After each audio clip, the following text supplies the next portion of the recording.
Okay, we're going to have the May the 4th Commission meeting. First thing, we'll have the invocation tonight by Jocelyn Williamson, who'll come down and do that. Then we'll have the Pledge of Allegiance by Commissioner Wilson, and then we'll have roll call. Please stand.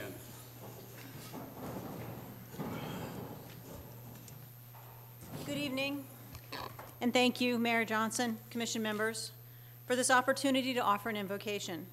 On behalf of the residents of the city, I thank you and all the city employees for the hard work and effort you bring each and every day. At times, it can seem as if everyone is hurrying and constantly distracted. Right now, let us put our phones on silent, breathe deep, be in the moment, so that everyone can focus on the task at hand. Let us pause and reflect on how far we have come in the past 14 months and what we can do for the future. May we remember the incredible citizens who have come together during this time to support each other, and let us embrace the hope that this represents for the future.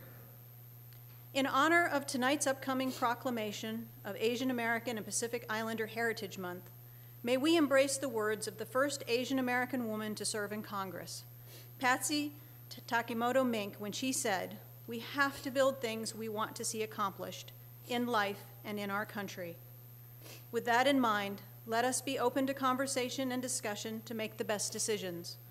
Let us use reason to evaluate the impact of the choices offered, and let us use compassion with each other as we listen and share our opinions. Thank you. Thank you very much. I pledge allegiance to the flag of the United States of America and to the republic for which it stands, one nation, under God, indivisible, with liberty and justice for all.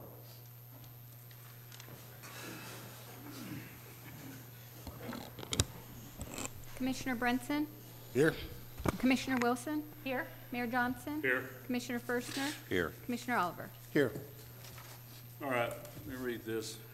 City Hall is open to the public. However, attendance inside the Ocoee Commission chambers may be limited to accommodate social distancing and is subject to the governor's executive orders. Any interested party may be heard during the public comments and public hearing portions of the meeting. In order to participate remotely, members of the public should call 407-554-7118 or email citizens@ocoee.org in advance and indicate the item you would like to address. At the appropriate time during the meeting, city staff will contact you via phone and patch you into the meeting where you can share your comments and or questions. Comments and questions received via email will become public records and provided to the city commissioners in advance of the meeting. All right. First proclamations we've already gone to the Asian American and the Pacific Islander Heritage Month. Then we got Water Safety Month and the National Peace Officer Memorial Day, May the 15th through the National Police Week, May the 9th through the 15th. All right, we have a presentation by Will Hawthorne, Director of Engineering with the Central Florida Expressway. Welcome, this young man just got his master's degree, plus he also from Ocoee. So welcome aboard. Thank you very much, Mr. Mayor, Commissioners. Born and raised in Ocoee, so happy to be back. As the Mayor said, my name is Will Hawthorne. I serve as the Director of Engineering at the Central Florida Expressway Authority, and we are in the process of updating our master plan. The last time it was done was in 2020. We lost a little bit of time with COVID, but we're back at it, and we're embarking on the 2045 update. So I'm going to play a short video for you. The goal of this is we're trying to get as much input as we can on what you think the transportation needs are now and in the future in your area. There's going to be there's questions on the survey. It's pretty brief. I encourage you, when you get the link, to share it with not only your friends and family, but your staff. So without further ado, I'll go ahead and start the video and then be happy to answer any questions afterwards.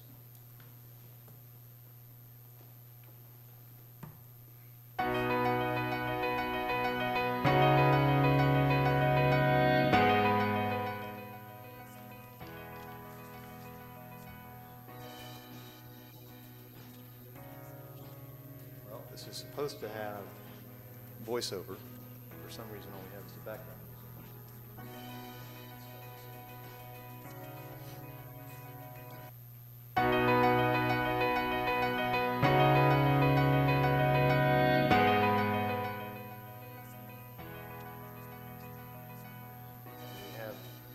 maybe it's coming. Well, Fast forward a little bit, maybe. I wasn't,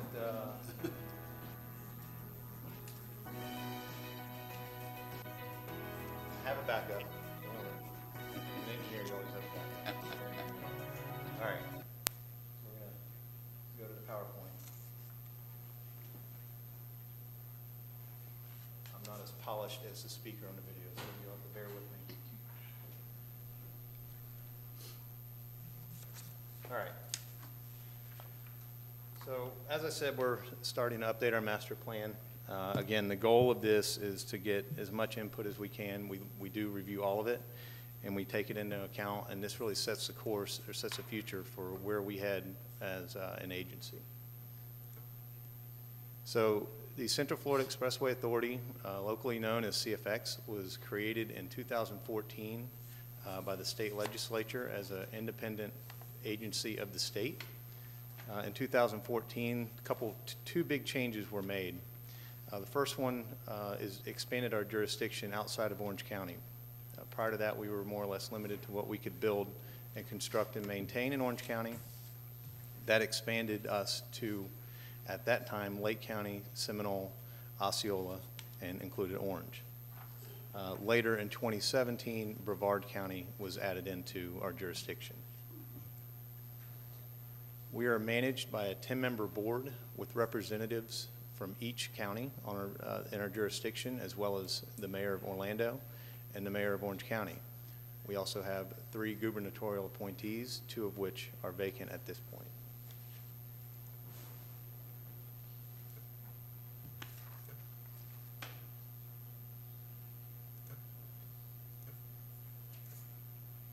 All right.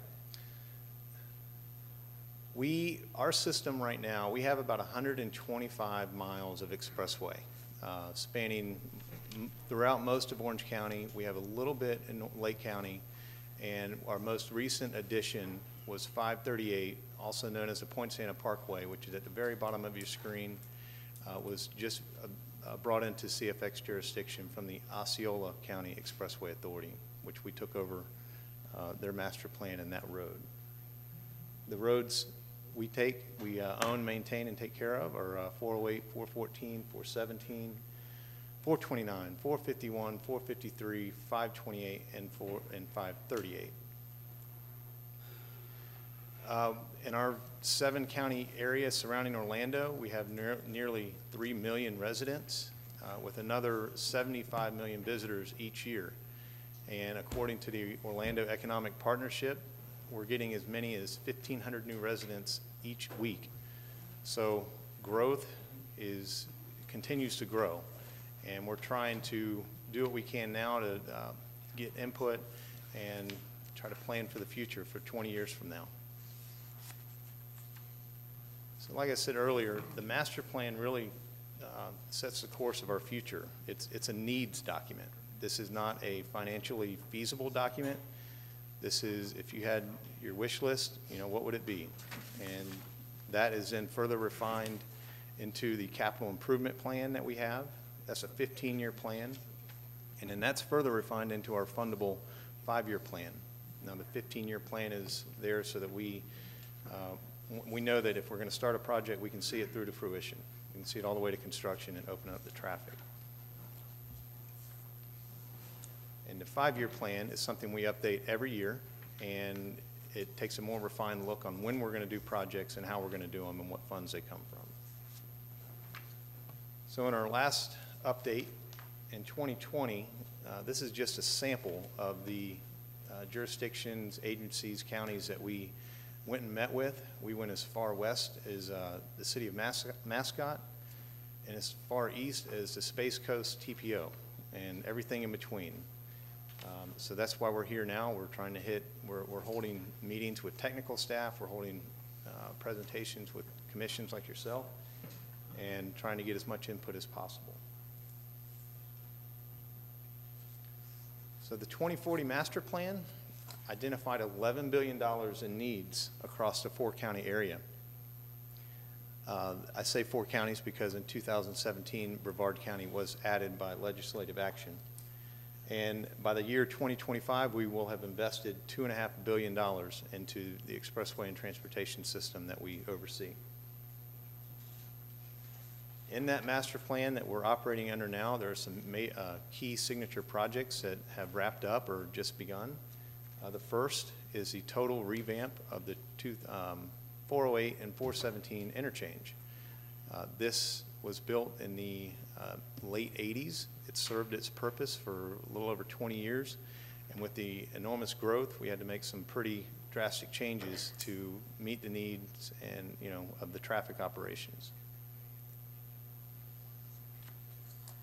If you've ever been to the airport, which I imagine all of you had, the interchange just north of the airport is also getting a full revamp.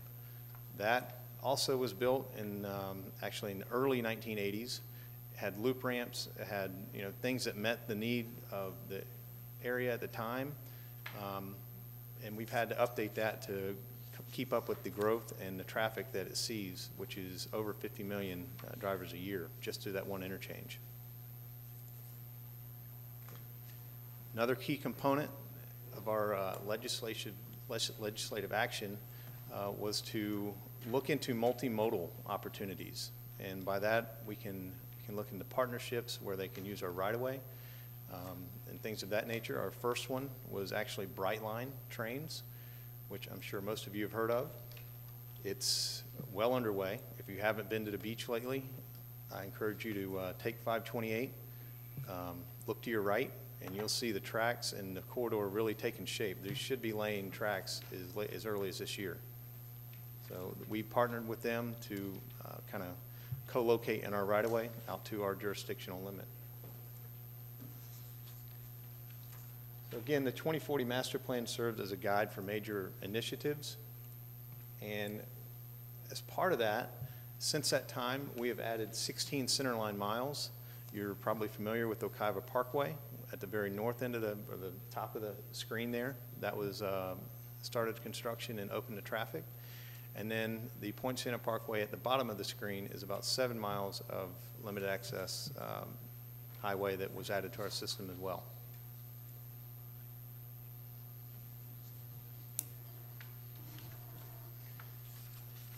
We talked about growth, and I'm sure you're all aware of the growth on 429, and COVID has given us a little bit of a reprieve, but we are actually back to 2019 travel numbers. We're actually exceeding it already. So it's hard to believe, but we're back to normal. And that growth it's also been coupled with 417.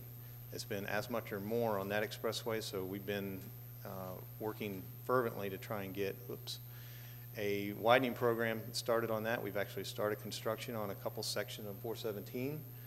And we are getting very close to widening the section of 429 that splits City of Ocoee and City of Winter Garden, which all added together comes to about 55 lane miles of additional capacity on those highways. We started and completed or have come underway on a number of different concept studies. A lot of these were brought in from the Osceola County Expressway. I think out of this picture, 2 of them are still active, but we've wrapped those up and have a couple active. The next phase in a roadway or a project coming to fruition is a PD&E or Project Development and Environment Study. We started and completed a number of those. More notably, I think that would be of interest to you is the Lake Orange Expressway. If you know where Schofield Road is on 429, that PD&E started and ended, and we are actually in design to get that road constructed, and that'll connect 27 to 429. We're also looking at an extension from 414, where it ends today, on OBT. If you drive 414 today, heading towards I-4, it does end, and you have to go through 3 signalized intersections, which can cause as much of a 20 to 30 minute delay. We're looking at an elevated option that will take you over those intersections and get you all the way to I-4 without going through any signals. Getting into what we have funded for design and actually for construction, We have the 414 that we just talked about funded for design, if that is a feasible project based on the study we're doing right now. We have the Point Santa Parkway Extension funded for design and construction, which is down at the south end or the bottom of the screen, as well as the Lake Orange Connector is fully funded for design and construction. So it's just a matter of time before those start popping out of the ground and you'll be driving on them. So again, why are we here? We really need your input on what you think the needs are with regards to the city of Ocoee in your area where you live, from your staff's perspective, from your perspective, and even your family and friends. The survey is very brief. It's direct and to the point. We do take all of the input and go through it and compile it, and we try to get responses to those. The survey is cfxway.com/master-plan. I don't know why it keeps doing that, but some of the questions you'll see are, what are the top transportation needs in your area? What kind of multimodal accommodation should we be looking at or pursuing? In your opinion, how do we prepare for future growth and manage traffic congestion? And even, what kind of sustainability practices should we be looking at? So with that was kind of a rough version of my presentation with the video not working. I apologize. I'd be happy to answer any questions, and thank you for your time. Thanks, sir. Anybody have any questions for Mr. Hawthorne? Yeah, I don't know if my mic is on. Hopefully everyone can hear me. I don't know if anyone's else asking or thinking about this question, but how is the Central Florida Expressway Authority funded? That's a great question. We are funded completely by tolls. Tolls we collect in our system. Let me go back to, I think this presentation has a timer built into it. Yeah, we are solely funded off of the tolls we collect off of the 125-mile system you see here. We don't get any tax dollars. Okay, and I was pretty sure that was the answer. And as I looked at your list of folks that the Expressway Authority, I'm going to give you an out because you just came on board. But I noticed that Ocoee was not on that list before, even though yeah. Can you hear me? I can hear you.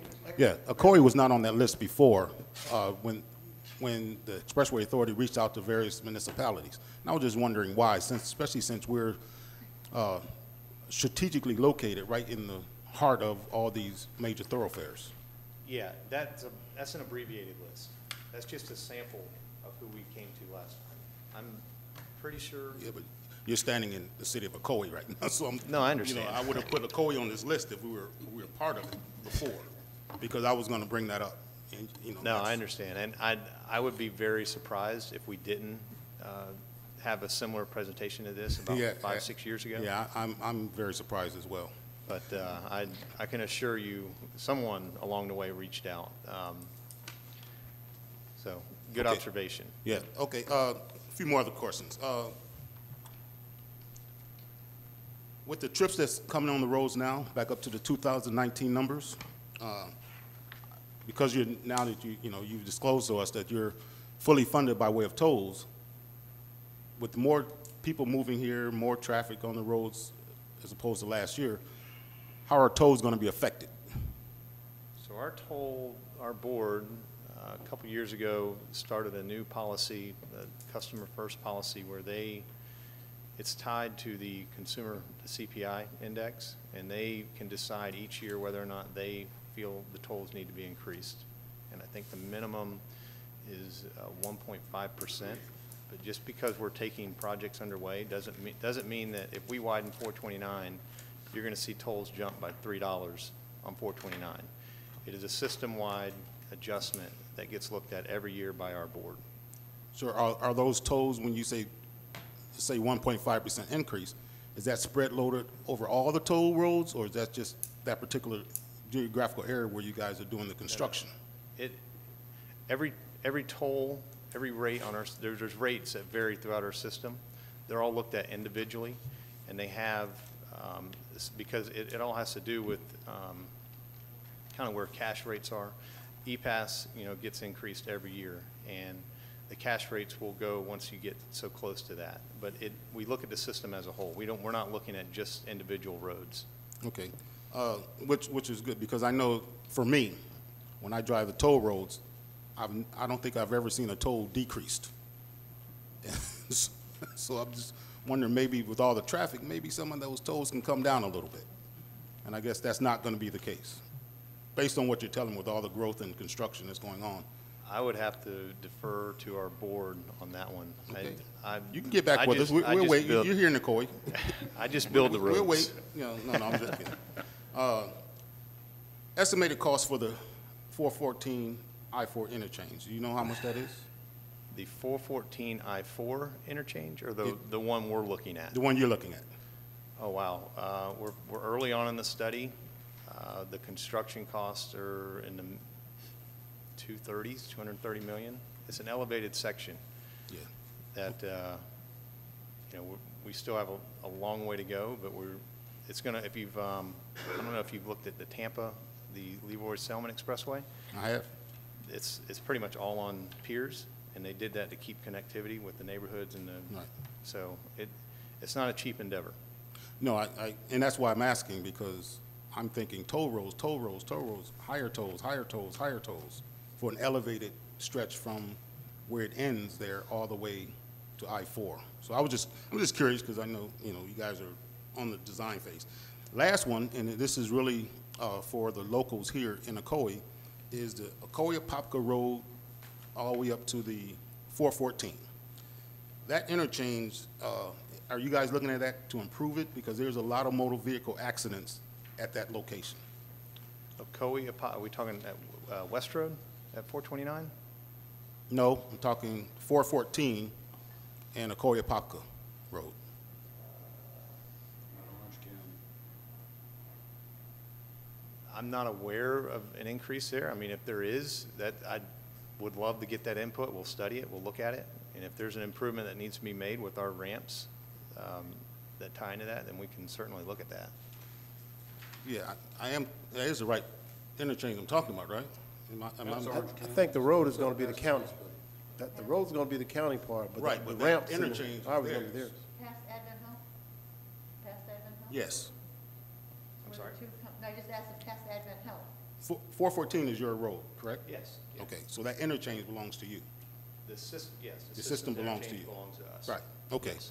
Yeah, and we having some difficulty, and that area is actually in Orange County? You're talking about 437A, where the Diamond interchange is now. Ocoee, I know exactly what you're talking about. So we have just this area right here. You can look on right there.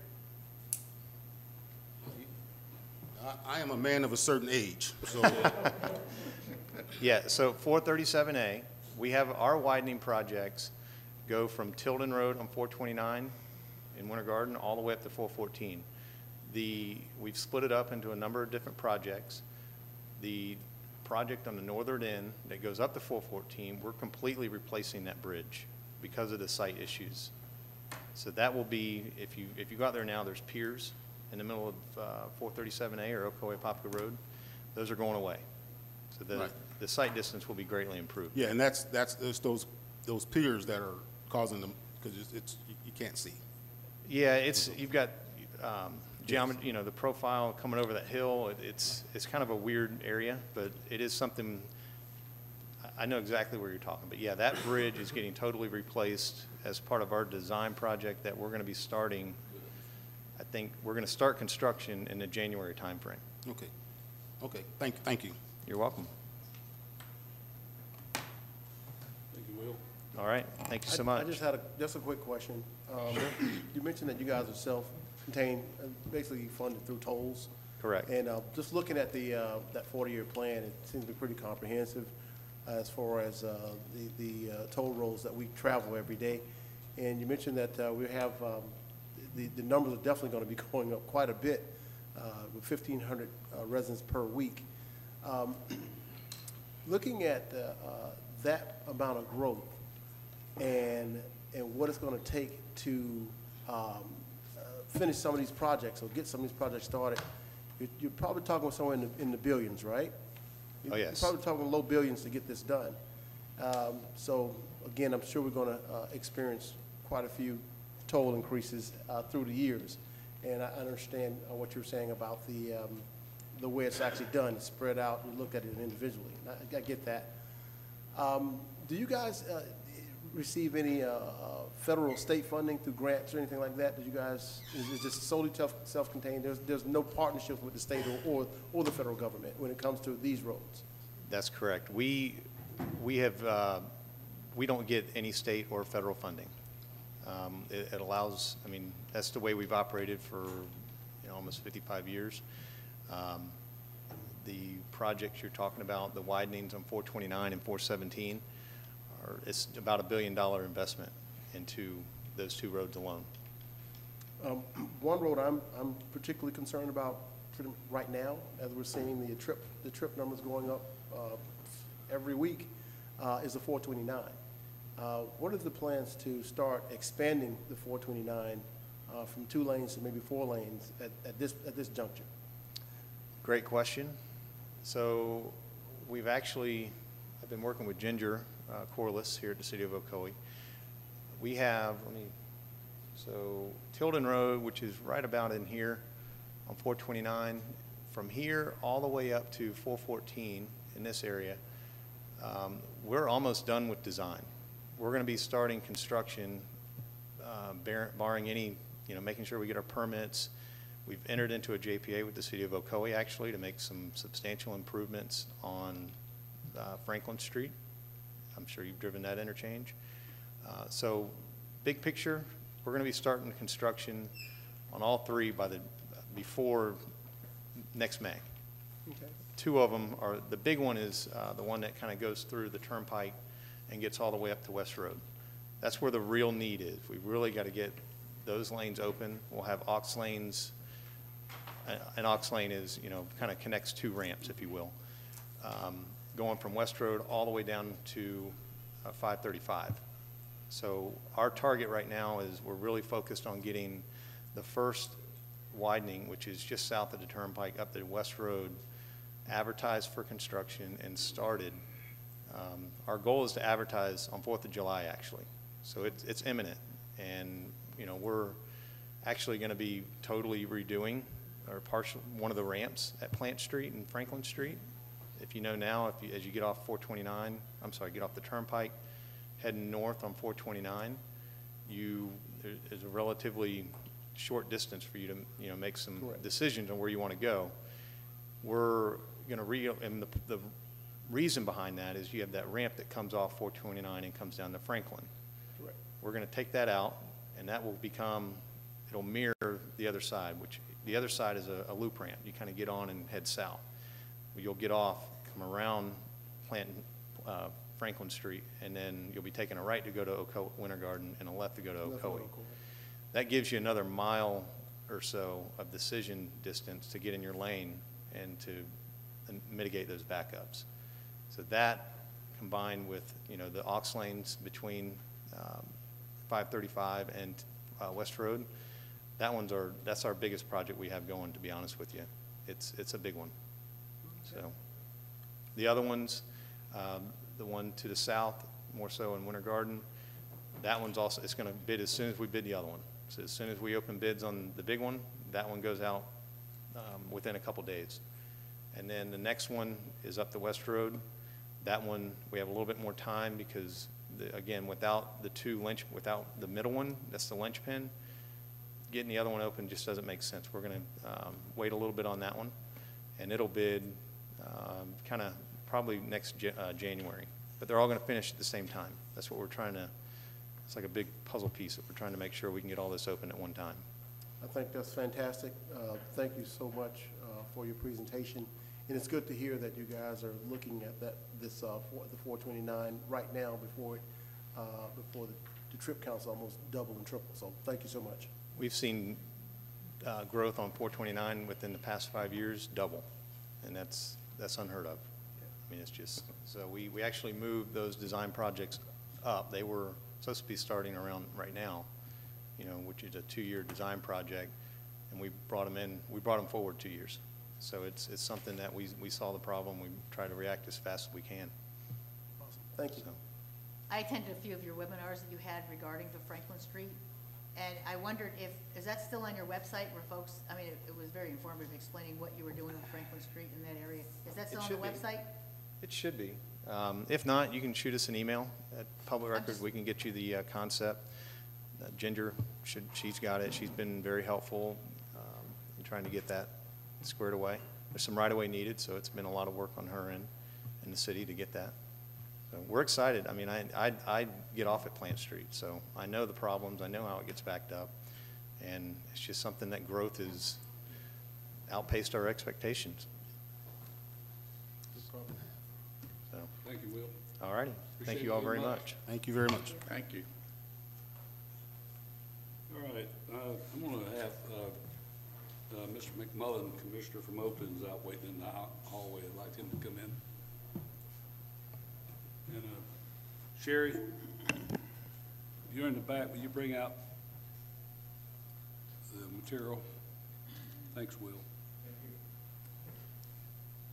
Mr. Mayor, I don't know if you know, but we also have Melissa Bird from the school board out in the lobby as well.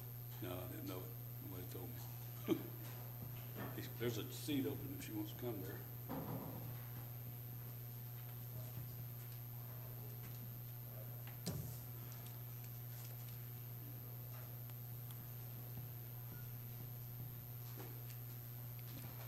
Lieutenant Iannuzzi. On in, Joe. Can you get Melissa Bird to come in? Let you introduce yourself. Melissa Bird. Both your jobs. Oh, good afternoon, well, good evening, everyone. Joseph McMullen. I'm the commissioner of the town of Oakland, but I also run a nonprofit by the name of Hawthorne Music Foundation. Been around for 20 years, but been in this area, impacting the area with music and art education, probably right in Ocoee about 10 years. And so I know the mayor is a good friend of mine when he was a commissioner and I was mayor, and he asked that I come tonight, so just coming to see him. Thank you, sir. What, excuse me, what we've had out at the high school for the last few years until COVID come along was the HAPCO put on the music fest with the bands from the high schools and different other people would come out, and I don't know if any of you ever went to it. It was great. The music was super. Joseph's in charge of that. So I wanted to give him, we each got a little money we have in our donation thing, and I wanted to give this $1,000 to him for HAPCO for the youth for coming out and doing that and putting it towards those youth to put the music. Joseph, I want you to take that. I had a big check here, but I don't think you can cash that one. No. So I wanted to just show them. I don't think people let us cash that one. So. Do we have someone to take a picture of that? Yeah, we'd like to take a picture. Get somebody to take a picture here. We'll hold this big one up, Joe. Joe.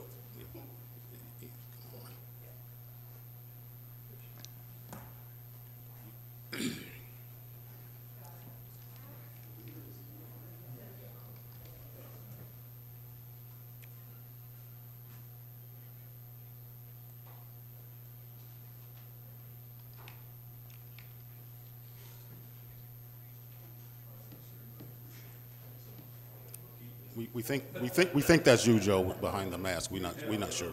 I just want to say thank you to this commission. They've supported us throughout the years. Like I mentioned earlier, when he was the mayor and the commissioner, Rusty always came alongside HAPCO. We're still doing programs that's impacting this area. Even though with COVID, we're doing stuff online. These dollars that was just given to us will help sponsor kids specifically at Ocoee for our week-long summer camp that's coming up in June. So we have a week-long summer camp from June 14th through the 18th that's head up by some of the staff at University of Florida. And it's going to be a phenomenal camp. But these dollars are still coming right back to this city. So I just want the commission and the mayor to know that we're very grateful that we are still allowed to impact these kids, even though that we're still doing things on, on Zoom. I just had a master class today. So we're doing things on Zoom. And the dollars that come to us, we make sure they pour right back into the community. So, people support us all over. And we have kids from all over. I mean, I have kids from Europe, and from Italy and from just different parts of the country. But those dollars that come to us when we do our programs, we make sure that they go specifically to to the Ocoee High School. And so I will be speaking to Bernard Hendricks, let him know that these dollars are going to support 10 kids coming to our summer camp.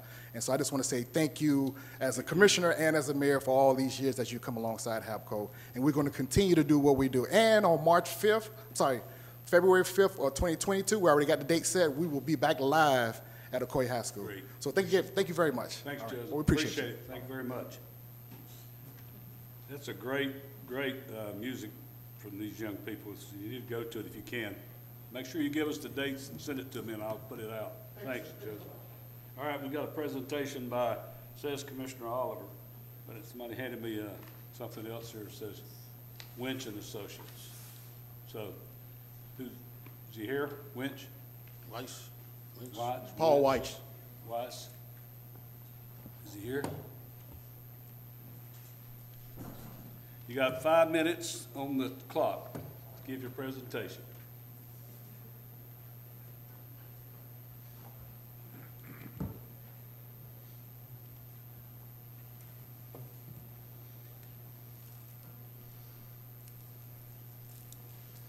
Well, I will make it fast. Good evening, Mr. Mayor and Commissioners. My name is Paul White, and I'm president of White & Associates, a local public relations and marketing company serving Central Florida communities and businesses. From its lakes and beautiful natural environment to hometown gatherings like your Spring Fling, Fall Music Festival, and the Martin Luther King Parade. In celebration, the city of Ocoee offers a lifestyle many desire. With rich youth programs and public amenities such as the Family Aquatic Center, combined with a growing business community, the city has boundless opportunity for determining its future. Today, I'm here to discuss the value of creating a vision and mission statement as part of your strategic planning process, which will positively benefit and enhance the quality of life you and your neighbors want. Let me begin with a few questions for you. In those moments in life when you feel a little bit off course, how many of you begin to ask yourself, what do I want? What drives me? What will improve my quality of life?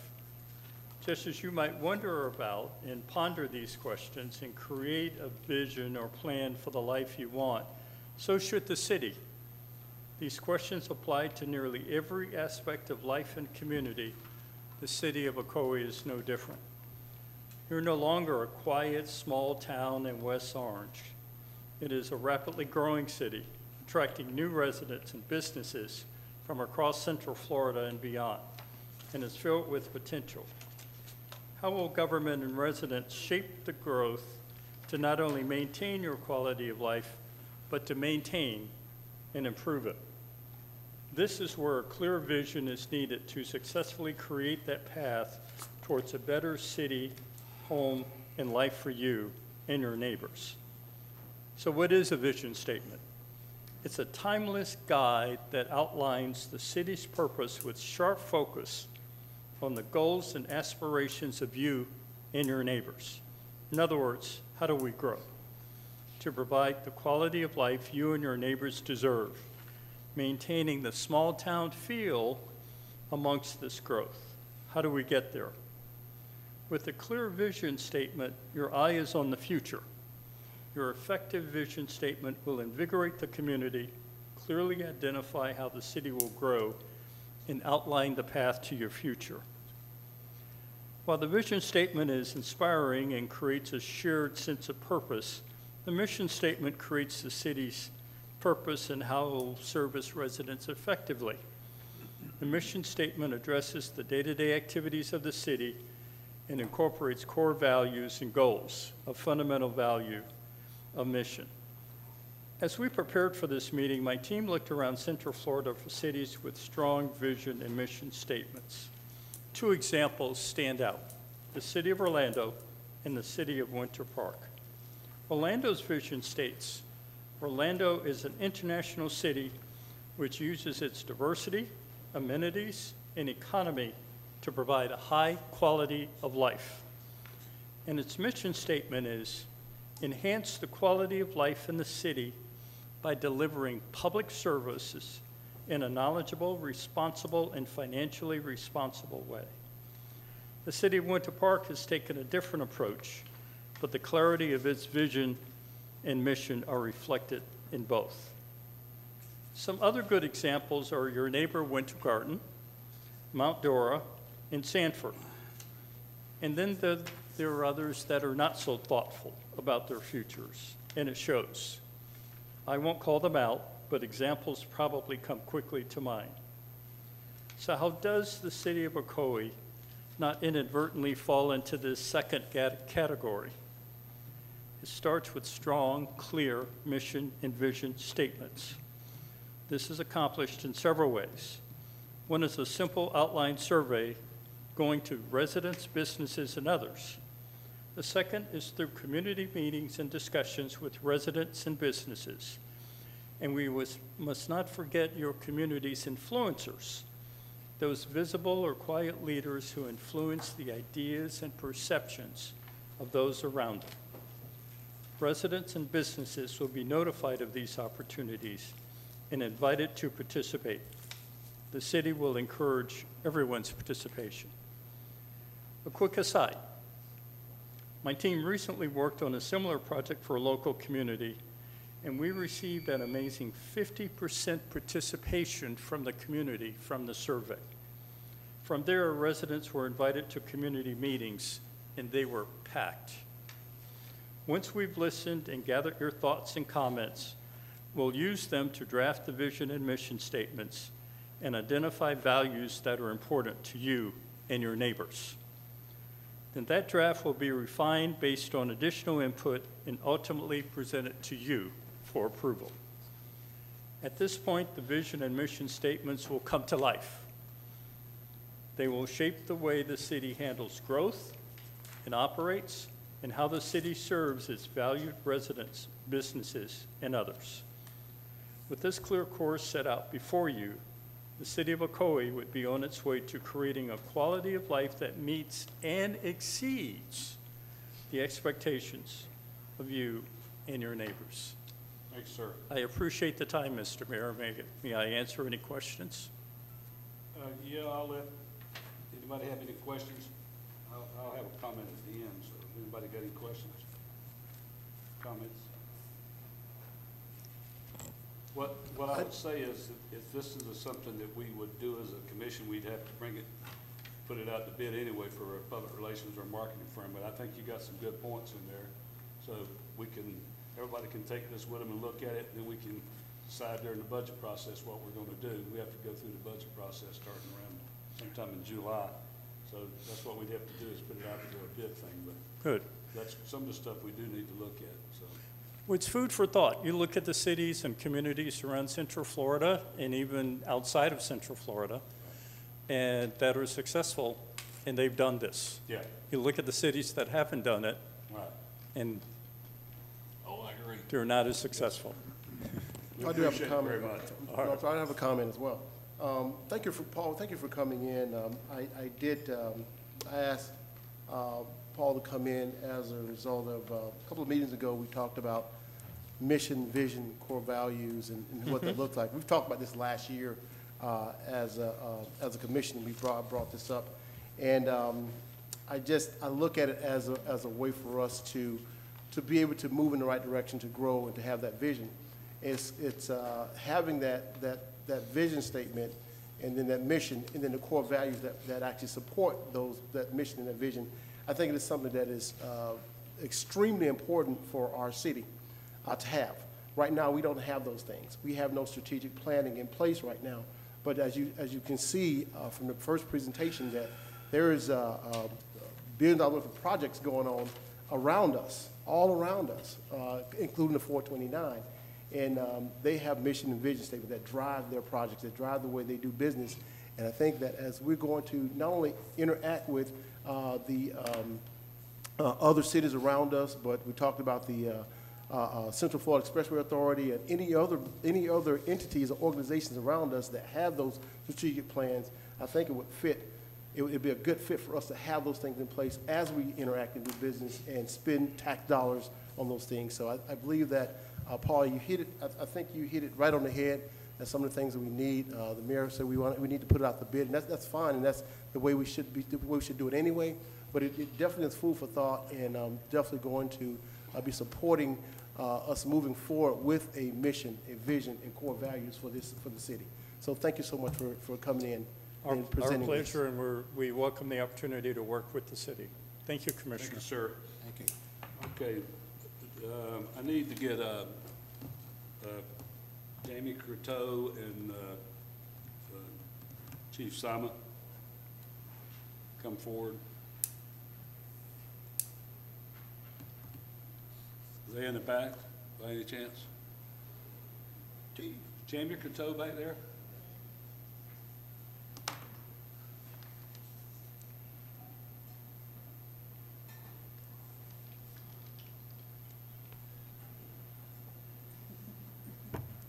Everybody can see you, right? Okay.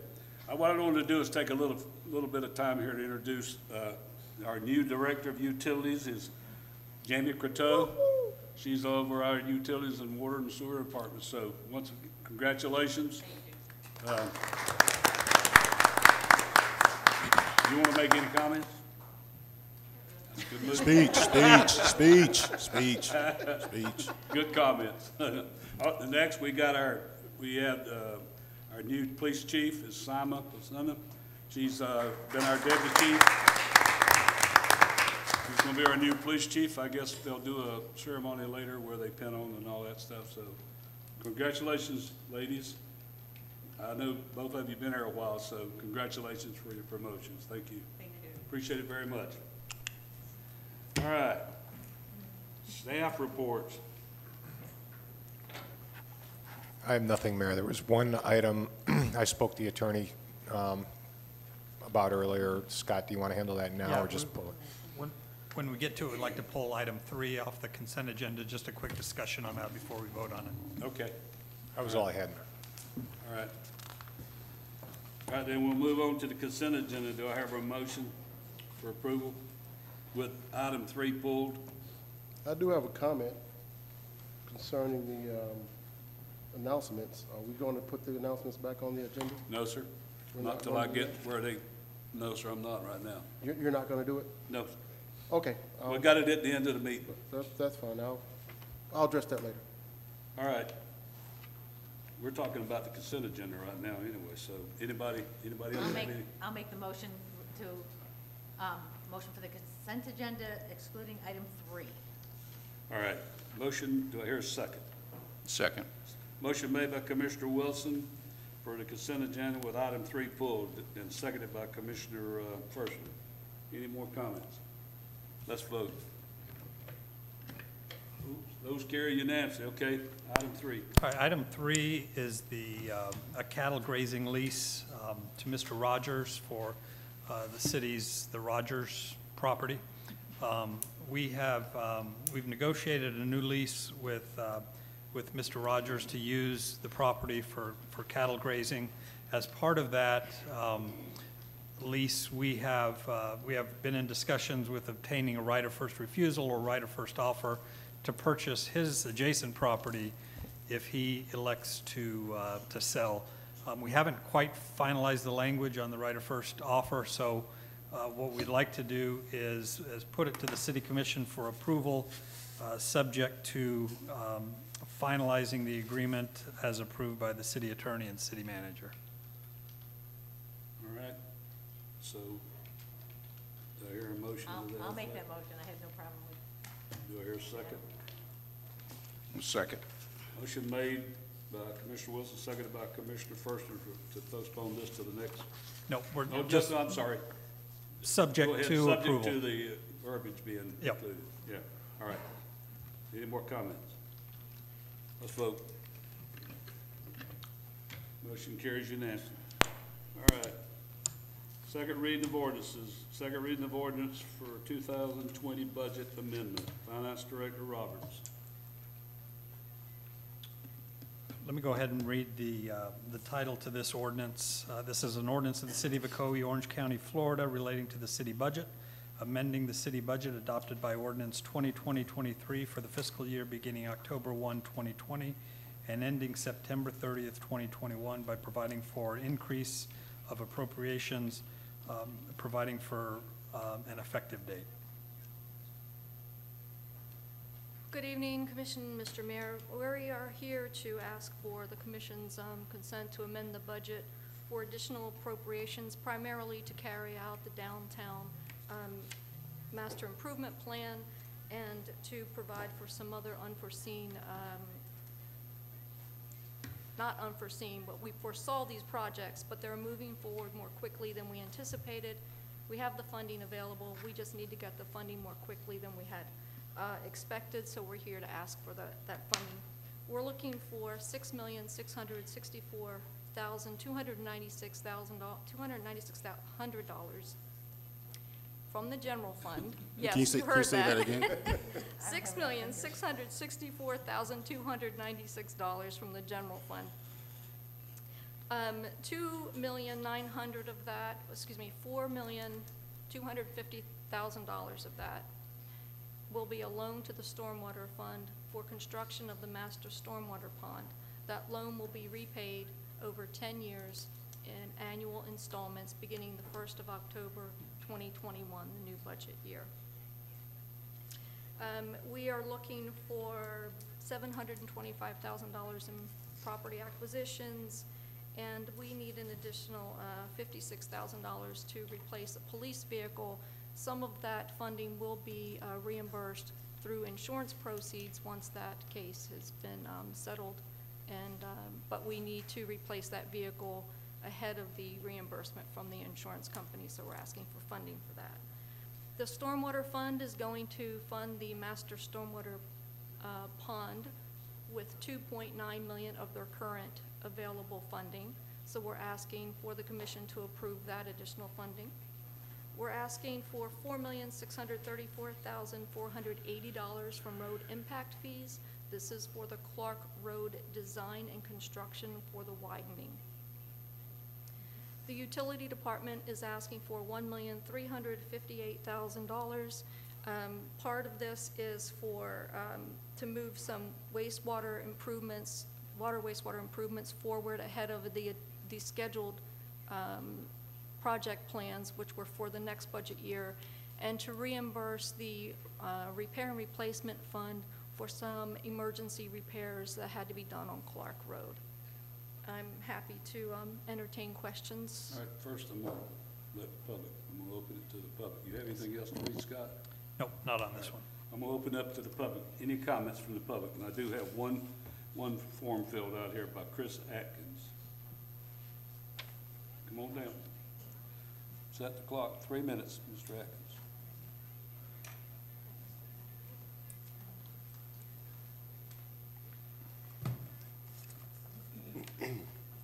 My name is Chris Atkins. I live at 606 Ridgefield Avenue here in Ocoee, Florida. I want to take a second to say thank you to the Commission and Mayor and you, young lady, for putting together this amendment. I did have a quick question. As I was listening to some of the numbers, I was curious to where we could find these numbers or if they've been updated on our website already. And I can pause my time and see if I could get that answer, please. Can I pause my time? You got 2 minutes and 33 seconds. Okay, so I guess the first question would be, is it clearly displayed on our website and transparent where these allocations are going to go? I know you explained it here in this meeting, and I took some notes on it. One thing that I noticed that you said is that we're going to be taking a loan for the stormwater for $4.25 million, and it's going to be repaid in 2021 in the form of a loan. I was curious how that repayment is going to come. Is it going to come at an additional non-ad valorem fee assessment? Is it going to come in an additional tax or millage rate increase? Maybe I don't understand it. I'm not too specifically sure. But I know that if we're loaning a department money, it has to be repaid because it's a loan. And if it's going to end up falling back on the taxpayer's dollar, although we lower our millage rate, if we have fees that continue to go up, it's just another form of taxes. And maybe, like I said, I'm not sure if that's going to be the case, but if that's on the books, I think that should be also transparent to the public as well. Other than that, the last question that I would have is, I've noticed a couple times that we get into situations where we're utilizing money from a future fund to pay for something that we didn't adequately address or financially support ahead, and that tends to be a concern as a taxpayer, that we're always going, to another fund to repay one we didn't quite. And like I said, I may not understand it, and I hope you got all those questions, and I look forward to your answers on it. Thank you. Can I stop my time, sir? Stop the time. Thank you. Okay, I can answer those very quickly. We advertised the public hearing and the ordinance was published, and everything was outlined in the ordinance where the funds were coming from and where how the funds were going to be used. We do not, these will not have any impact on our ad valorem or any of our fees. We do not have to charge anything higher to cover these additional expenses. Most of these expenses were anticipated. However, we just did not anticipate needing them in this fiscal year. We anticipated needing them in next fiscal year. So we are using fund balance to fund these. The loan will be repaid over 10 years, and it will be repaid out of operating revenues, no increase in fees to cover those operating revenues to repay the general fund for that. And we are charging ourselves the going rate of interest as we are required to do. I believe that answered your questions. Yes, sir, thank you very much. And the only thing I would... You have to come back. All right, start it. So I appreciate that explanation very much. I'm glad to hear that we're not going to be raising any impact fees to cover additional costs, and that we're loaning it from department to department with an interest rate. That's adequate. I think that's fair. The only thing I would like to say is that I think that anytime we do these kinds of amendments, I think it should be transparent and published on our website. Just that way, if any taxpayers have any particular questions or would like to see any of these particular moves that we are making, they don't have to maybe necessarily catch just this meeting. They can adequately address it and access it on our website. And I do thank you for publishing the ordinance, but only a small percentage of the people actually see the publishment of the ordinance. Once they hear about it, they may want to be able to reflect to the actual numbers. That may curb some confusion down the line. So thank you very much. All right, I'm going to close the public hearing and bring it back up to the dais. Anybody up on the dais have any questions or answer questions? All right, I need a motion. I'll make the motion. Motion made by Commissioner Oliver. Do I have a second? I'll second. Seconded by Commissioner Wilson. Any more comments? No more comments. Let's vote. Motion carries unanimously. Thank you. All right. Second reading of ordinance amending Article 136-1, 136-2, 136-3 of Chapter 136 of the City of Ocoee Code relating to sexual offenders and sexual predators. Chief Lucinda. Let me go ahead and read the title to this ordinance. This is an ordinance of the City of Ocoee, Florida, amending Chapter 136 of the City of Ocoee Code of Ordinances, amending the definitions to comply with changes to Florida statutes, amending residence prohibitions by prohibiting sexual offenders and sexual predators convicted of crimes under certain statutes of Florida or other jurisdictions from establishing a transient residence within 2,500 feet of specified locations within the City of Ocoee, providing for severability, providing for codification, and providing an effective date. Good evening, Mayor. Good evening, Commissioners. So we were looking, can you all hear me? I'm sorry. My mouse. Got it. So we have had an occasion to review our ordinance, and we found that there was some clauses in there that weren't quite clear on the transient part of the ordinance.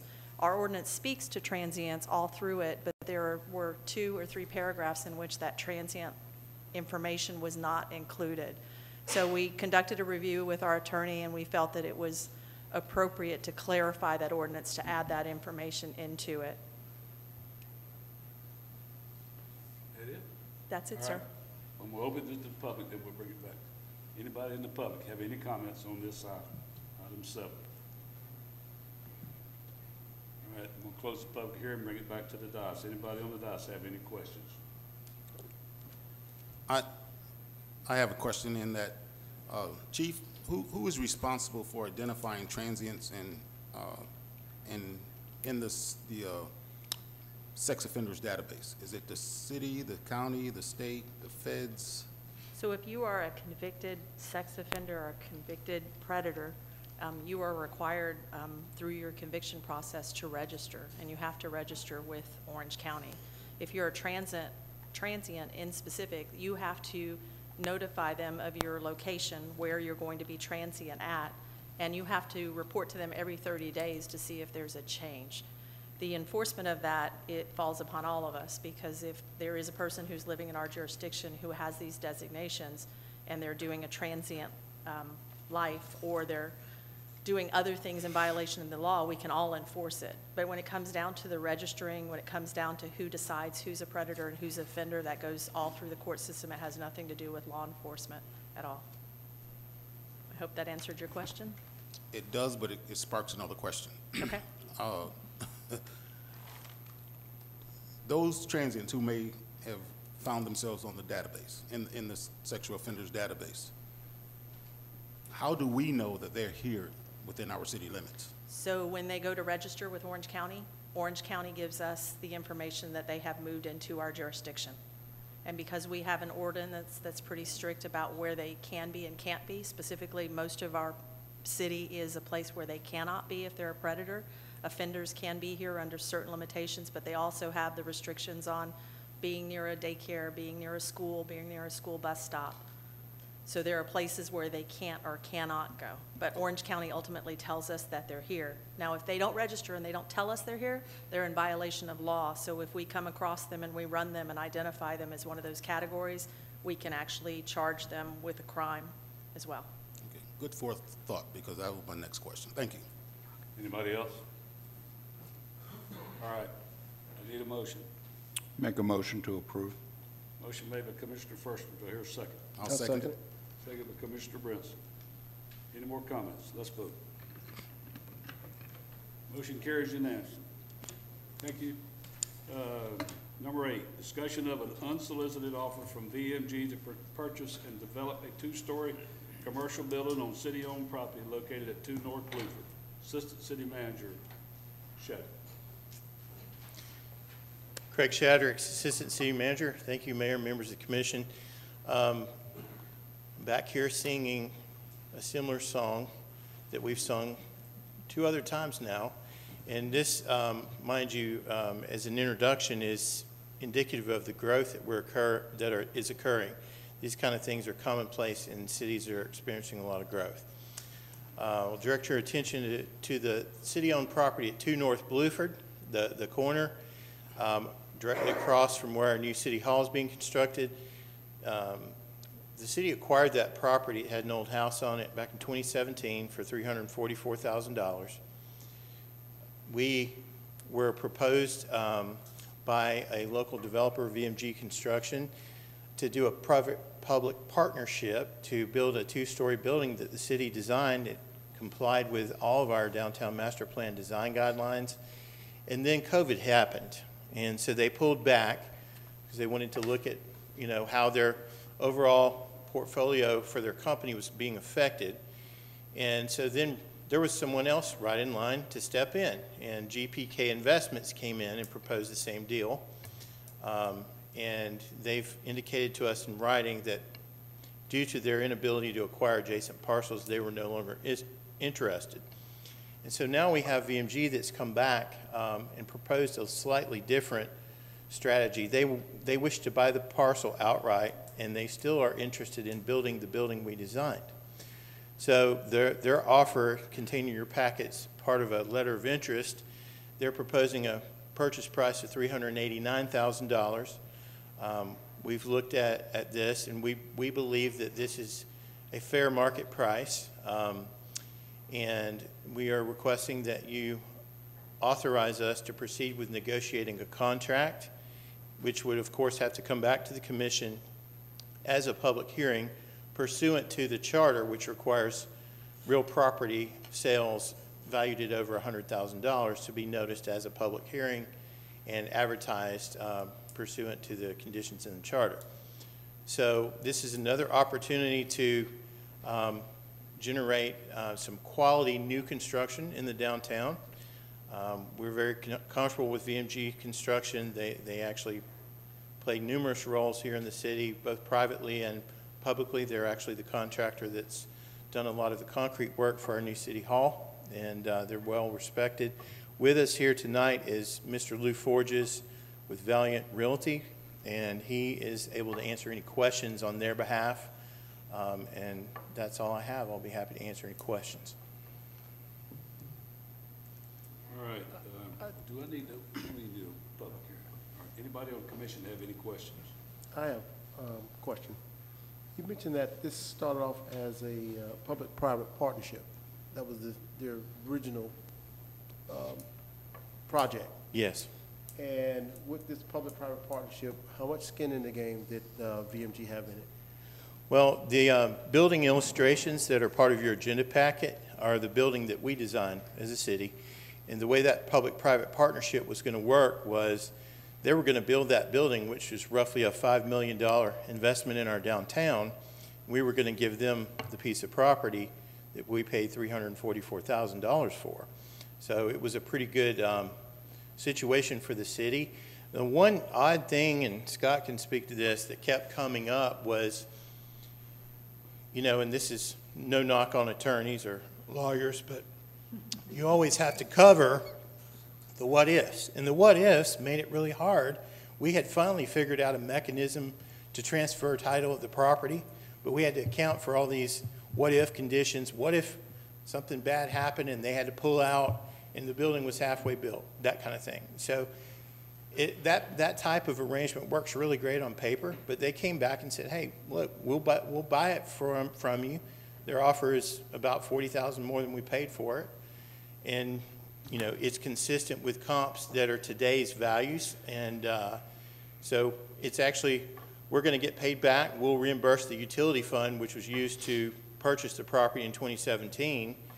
And then we will have this beautiful new two-story building that's going to have commercial space and restaurant space and a really nice, you know, rooftop feature, you know, coming into it. So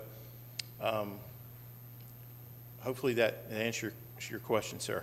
So with this this particular agreement, we were pretty much kind of donating the land at the time, and Yes. then they're building a $5 million building. Yes. But we're also assuming some of the risk, as when you mentioned the what ifs. So we're possibly assuming some of the risks, you know, without all the mitigations of it. But so now they want to come back and they want to purchase the land. Yes. For more than what we Yes. purchased it for. Correct. And they're assuming all the risk. Yes, sir. Okay, that's what I wanted to know. Thank you. All right, anybody else? I will say that they're a company that's buying some other buildings in town. They bought some more buildings also, so they're invested in our downtown, which is what we're trying to do. Which I would mention also that we're in the process of trying to get the sewer lines. We put them downtown. This entices us to get this sewer line hooked up to this building, plus the other buildings down there where we've run and spent $9 million and run that line downtown, and we hadn't hooked up any of them buildings yet. So one of the ways to get economic development is to put that sewer line in for these companies that want to come in. So, all right, I need a motion. I have just one question, if you don't mind. All right. They are bound by the conceptual drawings that are in, that we have already seen for many years now? Are they committed to that, or is that going to be in the? They are, and they actually, when they met with us, they indicated the willingness and they provided the illustrations back to us as part of their LOI. So the way this would be handled, and Mr. Cookson can speak to this better than me perhaps, but we will have some language in the contract that says they will construct a facility that is substantially similar to that illustrated. And we support that fully. One last question, I'm sorry that I missed. So will they be paying for the appraisal during the negotiation process?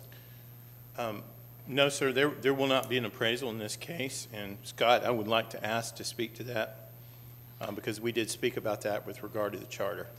Yeah, the charter doesn't actually require an appraisal. It just requires that we sell property at fair market value. We felt like we had enough history with this property, given we've been under contract a couple of times, given that we've recently acquired it. We received some comps for some other properties, so we had a pretty good idea that what we were selling it to was for the fair market value. So that's how we proceeded on this one. Okay, so we just took the fair market value of other comps around us and figured that that's going to be pretty much, we're pretty close to fair market value. Where we Yes. are with the 389, 389. 389 with no appraisal. Are they willing to do an appraisal? I'd have Are to they ask willing to Mr. pay for an Forges. appraisal? I'm sorry? Is VMG willing to pay for an appraisal? I'd have to defer to Mr. Forges.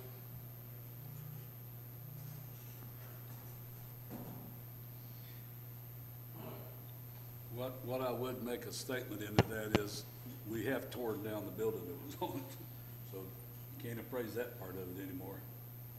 So go ahead. Good evening, Commissioners. The talk of appraisal never came up, and I would pretty much say without their approval that we would not do one at our cost, at our expense.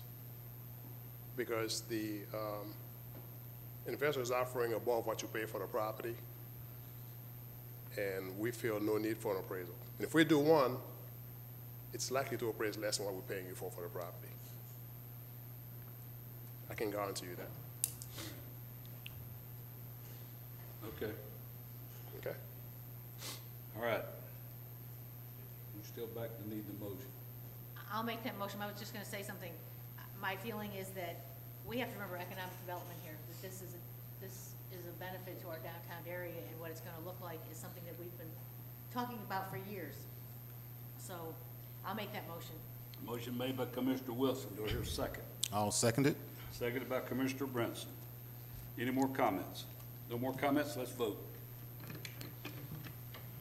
Thank you, Barrett. Commissioner Oliver voted no. All right. We're at, I'm sorry, I also would like to state why I voted no. And when it comes to smart business and mitigating risk and those type of things and spending taxpayers' dollars, I feel that we have a fiduciary duty to do everything that we can to make sure that we get all the money all the value out of any property that we buy or sell. And I think that in light of that, not doing an appraisal could possibly be putting us on the downside. It could be worth more than what we're selling it for, but we would never know that because we're not getting an adequate appraisal for it. So that's the reason why I voted no on it.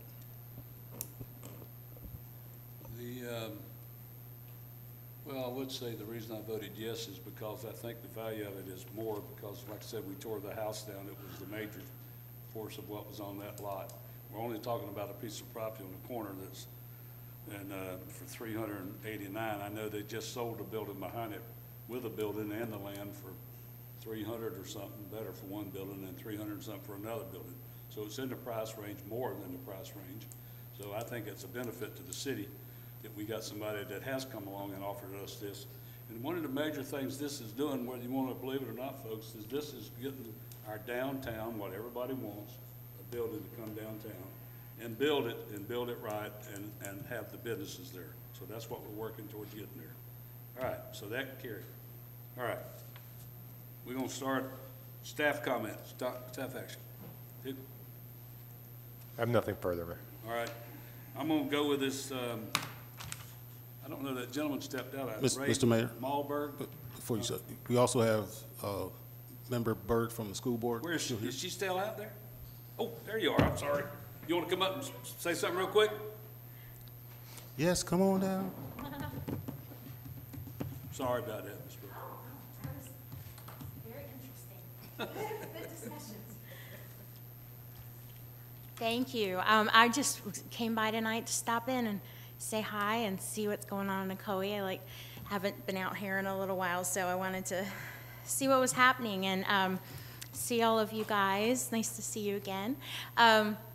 We actually had a very long 92-slide workshop today on school facilities. So I know that that is of particular interest to the city of Ocoee, and, you know, I'm always strongly advocating for our schools and for having adequate school facilities for our kids. So I just want you to know that I'm still up there, you know, fighting for you, and we are actively trying to figure out the situation better. And we actually talked today about having a kind of meeting of the minds, inviting other elected officials and stakeholders and possibly GOBA and some other industry people to sit and talk about the challenges that we have keeping up with the growth in Orange County, because, you know, like they said, 1,500 people are moving here a week.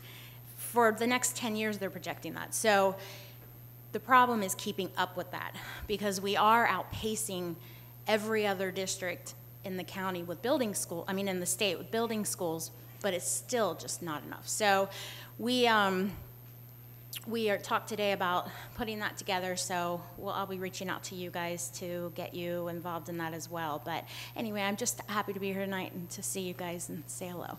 Thank you very much. Thank you. Anybody want to ask a question? Well, I think. I do. I just want to say thank you for coming and visiting us. It's always a pleasure to see you, always a pleasure just to speak with you on the phone. I know you're doing an awesome job. Thank you. Just representing this district, so thank you so much for that. Also, just one quick question, just kind of off the dial a little bit. You guys own the property over on Ingram Road. That's where we want to, hopefully that's going to be the future site of our K-8 project. That's our Keep that's our our fingers goal. crossed, right? So we Yeah, can that's get the that goal. project off the ground. So, Yeah. but one thing I do want to bring your attention to see if we can possibly do something about. I've actually received several phone calls from the residents across the street. I think there's someone always doing target practice in the woods over there. They hear a lot of gunfire over there. And I did speak to the chief of police about that, and we're going to reach out to the school board to see if it would be okay if we put some signage. I know there's some signs on that say no trespassing, but we were thinking more specific signs. No trespassing, no target shooting, those kind of things that kind of deter them from setting up either homeless camps or actually having target practice in that area. But I know it's your property, so we would have to have permission from the school board to place those signs on that property. Okay, yeah, reach out to me about that for sure. We actually had a similar situation going on in Apopka, and I learned a lot about some of the gun laws. It's quite interesting. So reach out to me on that, and we'll talk. Thank you. Thank you. Yeah, if I may, and Melissa, I know we've talked and met before, along with the city manager, but since you're here, and I know there's oftentimes some of the residents have questions for the school board, especially in regards to schools, either being built or over capacity or reaching capacity. So I just wanted to make sure that I ask you a couple of questions since we have you and you can actually address the public here. And that is, one is our West Side Tech. What can you tell us about that?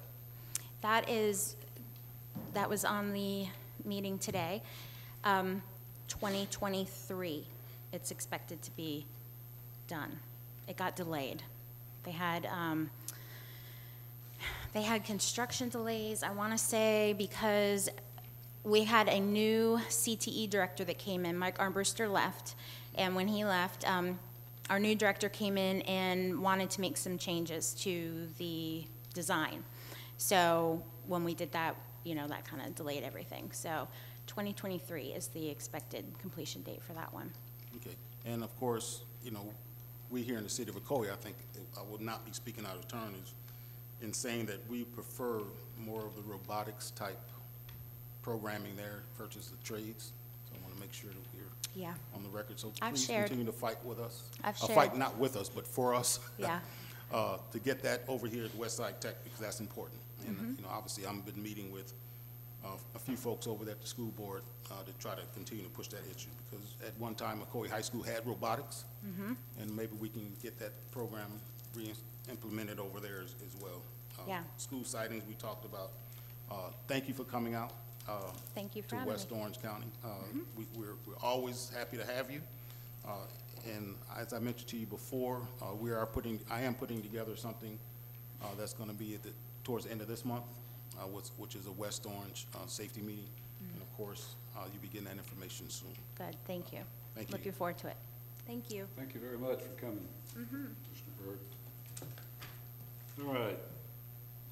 Next is Scott Kennedy.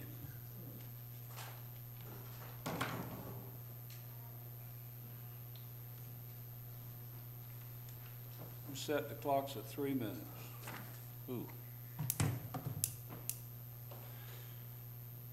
Where's the,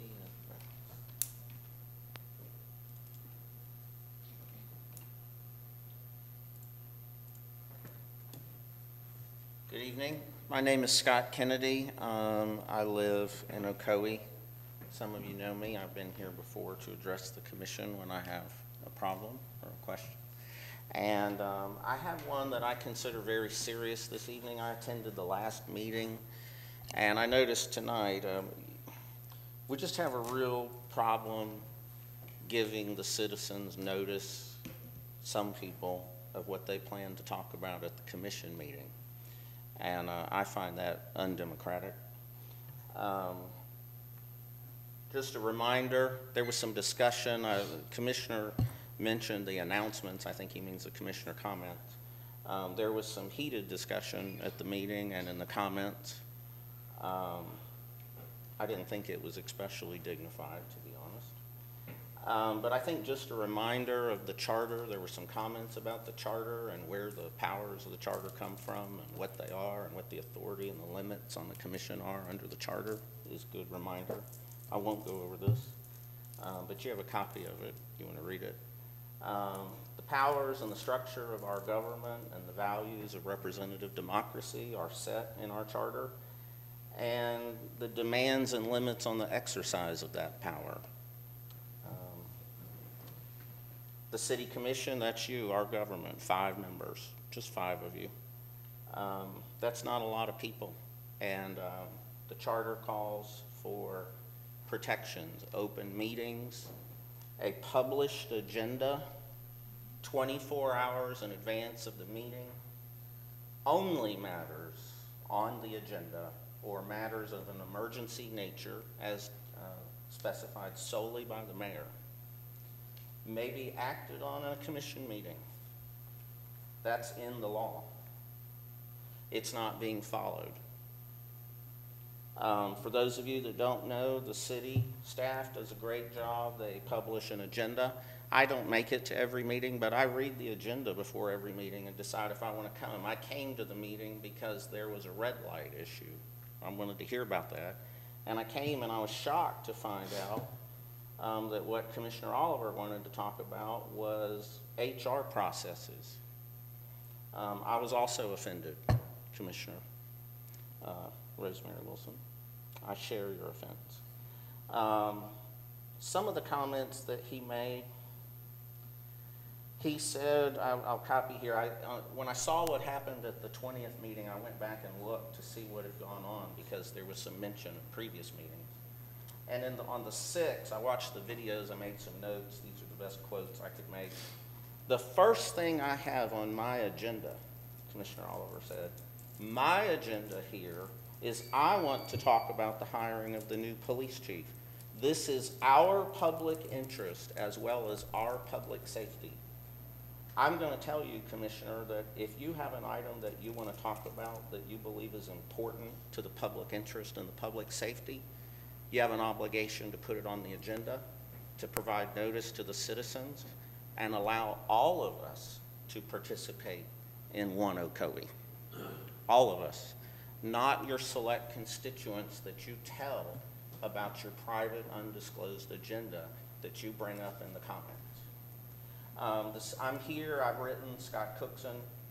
I expect the city staff, the city manager, the city attorney to enforce Robert's rules.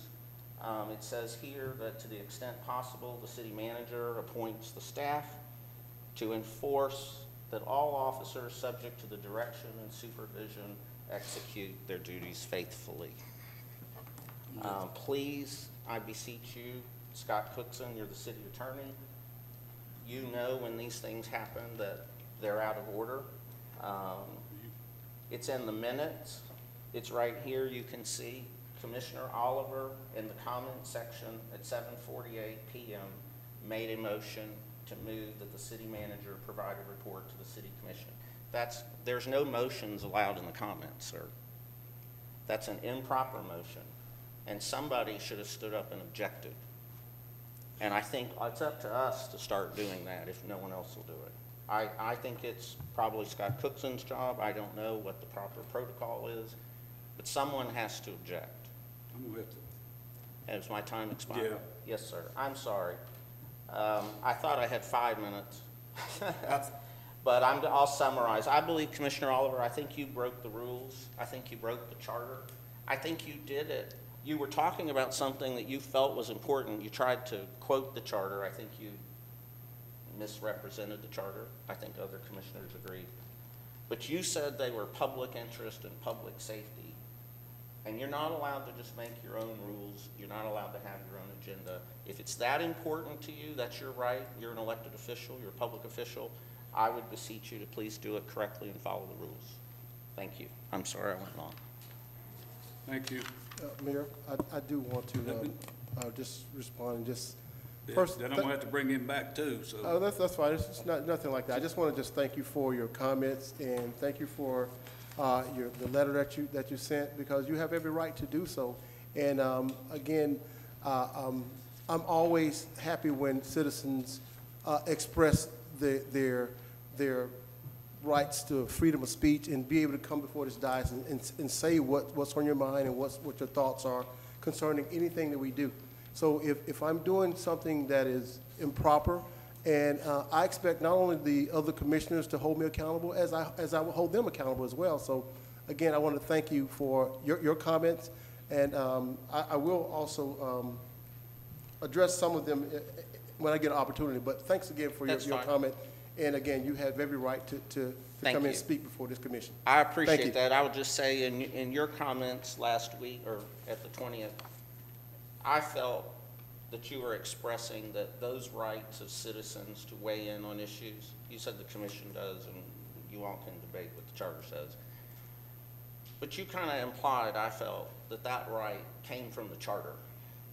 And as you see, if you read my presentation, those rights clearly don't come from the charter. They're long-established rights, starting with the Magna Carta. And I just felt something had to be said. I appreciate your response, and I thought the invocation was good, to talk about we can disagree and be civil. Absolutely. We can disagree and be civil and cordial, and I think it's important that we talk about these things. It's absolutely important that you're able to come and express, and we should listen, because we work for you. Absolutely. You're my boss. And I have to listen to what you're telling us.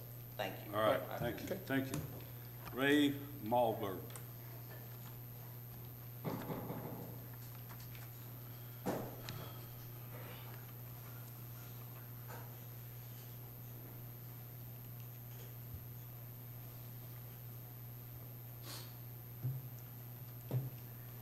Hello, thank you for letting me talk. I'm an engineer with an architectural background. I saw your haunted house in your local newspaper, and I realized that this was an architecturally important house. It's historic, and it's being used as a haunted house, and every year it gets more and more degraded. And in a few years, we're going to have to spend a lot of money to have it torn down and destroyed. I would like to save that house. I'd like to move it to another location and then restore it to its original condition. It's not going to be a flipper. It's not going to be a rental. It's going to be a place where my fiance and I live. I've done this. I moved one other house before, so I know what's involved. And I've got a lot of the money saved up to do it. And it's kind of my hobby is architectural. And I would like your permission to move the house to another location. Well, I think we've talked to you before. Oh, yes, But our we pest. haven't decided to do anything with that house. So until we do, then we can notify you. I Right. don't think the city hadn't discussed anything about selling that house or getting rid of it yet. So when we do, we'll have you first on the list. Okay, I know I've been a pest and everything No, else. that's all right. I mean, I've talked to you before. No, like I said, when it comes up, maybe it'll come up in the budget time, I don't know. if we decide to do that, then we can contact you. But, Okay, I would appreciate that. Yeah. I just hate to see the house destroyed. yeah. So. Well, the haunted house is a real popular thing, and they use that, they probably helped it out some over the last few years by doing some repairs inside. Yes, they have. You know, for the citizens' benefit and the children, so it's worked out pretty good. But I know like right now it's an eyesore. Yeah, well, it is outside, yeah. And you look at the Yeah. outside and the Yeah. siding's starting to fall Yeah. off and stuff, But so. we'll let you know. Okay, thank you very much and let me Yes, talk. sir. Sorry you had to wait. Oh, that's not a problem. All right, Chris Atkins.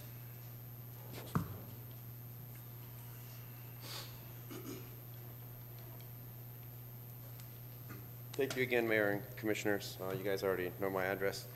I want to touch base with you guys about a few things. First two things I want to start off by saying, looking around our community and our city, our Parks and Recs Department does just an outstanding job. I mean, when you look at what's going on, from our ball fields to our parks, they just look outstanding. The new dog park, I can't tip my hat enough to them. I also personally congratulate our new police chief, but I'd also like to thank our police officers. You know, we talk a lot about our firefighters recently, but all of our first responders are extremely important. I know we had an unfortunate incident recently within the city limits, and I'm not going to go into details on that, but I can tell you as a citizen that I'm proud that there weren't firearms discharged in that instance, you know, when we see what's going on in society. So, you know, the outcome wasn't what anybody would want, but I commend them for being able to withhold from what we've seen in other places. I want to talk briefly about road debris along our intersections. I know some of them are county. If you look at Clark Road and Silver Star along our medians approaching the intersection, it looks like shrapnel went off. I mean, it's really bad. I would like to see if potentially the city could help with the Public Works Department kind of clean some of those areas up, because, you know, perception is kind of an important thing too, especially with commuters coming through our city. And at multiple intersections, it just looks horrible. I mean, the medians and the curbing is just full of debris. You know, I'd like to see street sweepers or something of that nature done to just kind of tidy it up, you know. And on the word of perception, I only got a minute left. I want to talk about something I saw at the last meeting at the very tail end, where we approved $100,000 for the Ocoee Music Festival for an upcoming event. You know, I stood in these chambers when we were discussing the Founders Day, and I put on the record and I recommended that we change that name to the Ocoee Music Festival. And at that same time, I also recommended that we look in doing other festivals. I think that one thing that Ocoee needs to do is find its niche, right? We can't be like Winter Garden, but we can maybe be a destination for events. But one thing I don't like, and I've spoken publicly with Mr. Oliver about this in the past, is I think we need to be physically responsible and transparent with our money. And just approving $100,000, saying I've got $20,000 now in sponsorship, we'll see what we can get, isn't quite transparent enough. What I would like to see, just from a personal taxpayer's perspective, is I'd like to see the Ocoee Music Festival be morphed into something even more than that. Maybe an Ocoee Music Festivals and an art and entertainment, its own line item in the budget separate from the Parks and Rec. I'd like to see, you know, some blueberry festivals, strawberry festivals, some jazz festivals, some more things. I'd like to see it to be, I would like to see it as an income and an expense line item in the budget, instead of just approving 6 figures and then handing me a piece of paper of what we did or did not or may have not made. And that's no disrespect, Mayor, to you. This is something I've talked about for many, many years, and I agree that they're good for our community. I'd like to see it expanded, but I'd also like to see some additional physical responsibility and transparency with the money on the income and the expense side of it. And I think the best way to do that would be to separate it and have it as its own budget line item and increase it. I'd like to see it increase. Like I said, we have Tom West Blueberry Farm. Why not have a blueberry festival and a bluegrass festival? You know, we got Lakeshore Park. That's something that, you know, Winter Garden doesn't have. You know, let's use it for what it's worth. And on one last comment, I don't think you opened up public hearing when it came to number 8 in regards to the Bluford Avenue, you know, in the appraisal. But one thing I would like to say is that we've had multiple people say they were going to build something there and not build it. And that's I know Mr. Forges, no disrespect to him, But I think that if we're going to allow a contract with somebody to build something, there should be time constraints. They need to build it within 2 years, not purchase it for a set price, not build it, and then have the opportunity to sell that for a profit. If they don't build it, they need to sell it back to the city for what we gave it to them for. That would be fair from a taxpayer's perspective, in my opinion. I do appreciate your time as always, guys, and thank you very much. All right, thank you. I would love to see somebody else jump on board and put on different things. I'm not gonna do all of them. I got enough doing some of the other stuff. So I'm open to anybody else on board that wants to put on a Blueberry Festival or. Well, respectfully, Mayor, that's why you set up another budget line item in the department, and that's gonna take care of that. When you're gone, Mayor, we'll have a hard time finding those people. Yeah, well, I'm not going nowhere for a while. I still need help. I'm just saying, you can't be the only one that has the nuts and the bolts to the sponsors and everything else. You gotta have it laid out so that when you're gone, you know, Mr. Fishner or Ms. Wilson or Mr. Oliver or whomever it may be has the same ability to do the same thing within our city. That's my only point. Yeah. All right. Jim Moyer. Mr. Moyer. Was here. Come on down. You got 3 minutes. Clock's ticking. You all right? Come on. I'm Jim Moyer, Arden Park North. This video does. Pull that mask down while you're talking over there. This video makes the point better than I ever could. So I'm simply going to play the video. If I can pull it up. That's a Word document. I don't think that's a video, that's a Word document. That's a video. It's a link. Got a link in it. Oh, it's a link. Is it going to work? Right Where now, does- click on it. There it is. Copy and paste it into the browser. Jim. Where did the guy go? Paste it onto the Where did the, what's his home? Hold on, okay, then hold on, control. Here. Is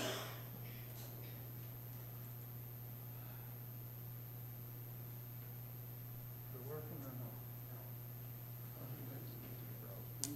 Well, there's always next time. where did,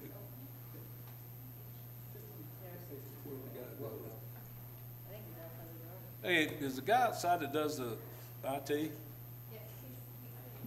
Can you come in and help him, please? He may have got it. He got, maybe we got it. He got it, he got it. Thank you. Thank you. Thank you. Thank you, sir. All right. Turn that clock.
a year and a half old, by the way.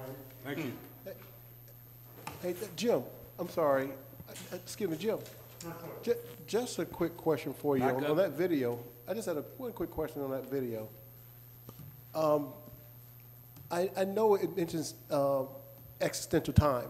I was just trying to get it. I'm looking at the video here because this looks like something that I teach my middle schoolers. We talk about existential time being able to operate 10 years from now, today, as opposed to relevant time right now. But I teach them to think about projects that they would do 10 years from now, today. So my question is about this video. Is that where you're going with that, and how does that relate to how we operate as a government entity, as an organization? As much as I love history, we have no experience as to the future. What we know right now is going to change. Could you go to the microphone? Oh, I'm sorry. I'm sorry. As much as I love history, we have no experience right now as to what's going to happen in the future. It's going to move so quickly. It's driven by technology and globalization. So it's simply unknown. It's going to move that fast. I was born in the 50s. 50s doesn't matter. I was in the Marine Corps in the 70s. That doesn't matter. Yesterday doesn't matter. In the future, we're going to move that fast, and government needs to keep up. I mean, the world's going to change. Whether the United States of America changes, the world's going to change. Whether the state of Florida changes, the world's going to change. Whether Central Florida changes, the world's still going to change. So we just need to keep up. Thank you. God bless you. Thank you. Thank you. All right, one more here. Dan Brick, I think it's fire department. Come on down.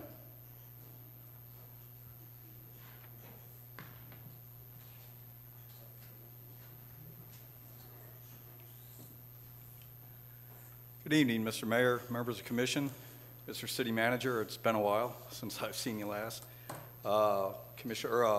Former Mayor Lane Walls and Steve Arns told me to tell you hello.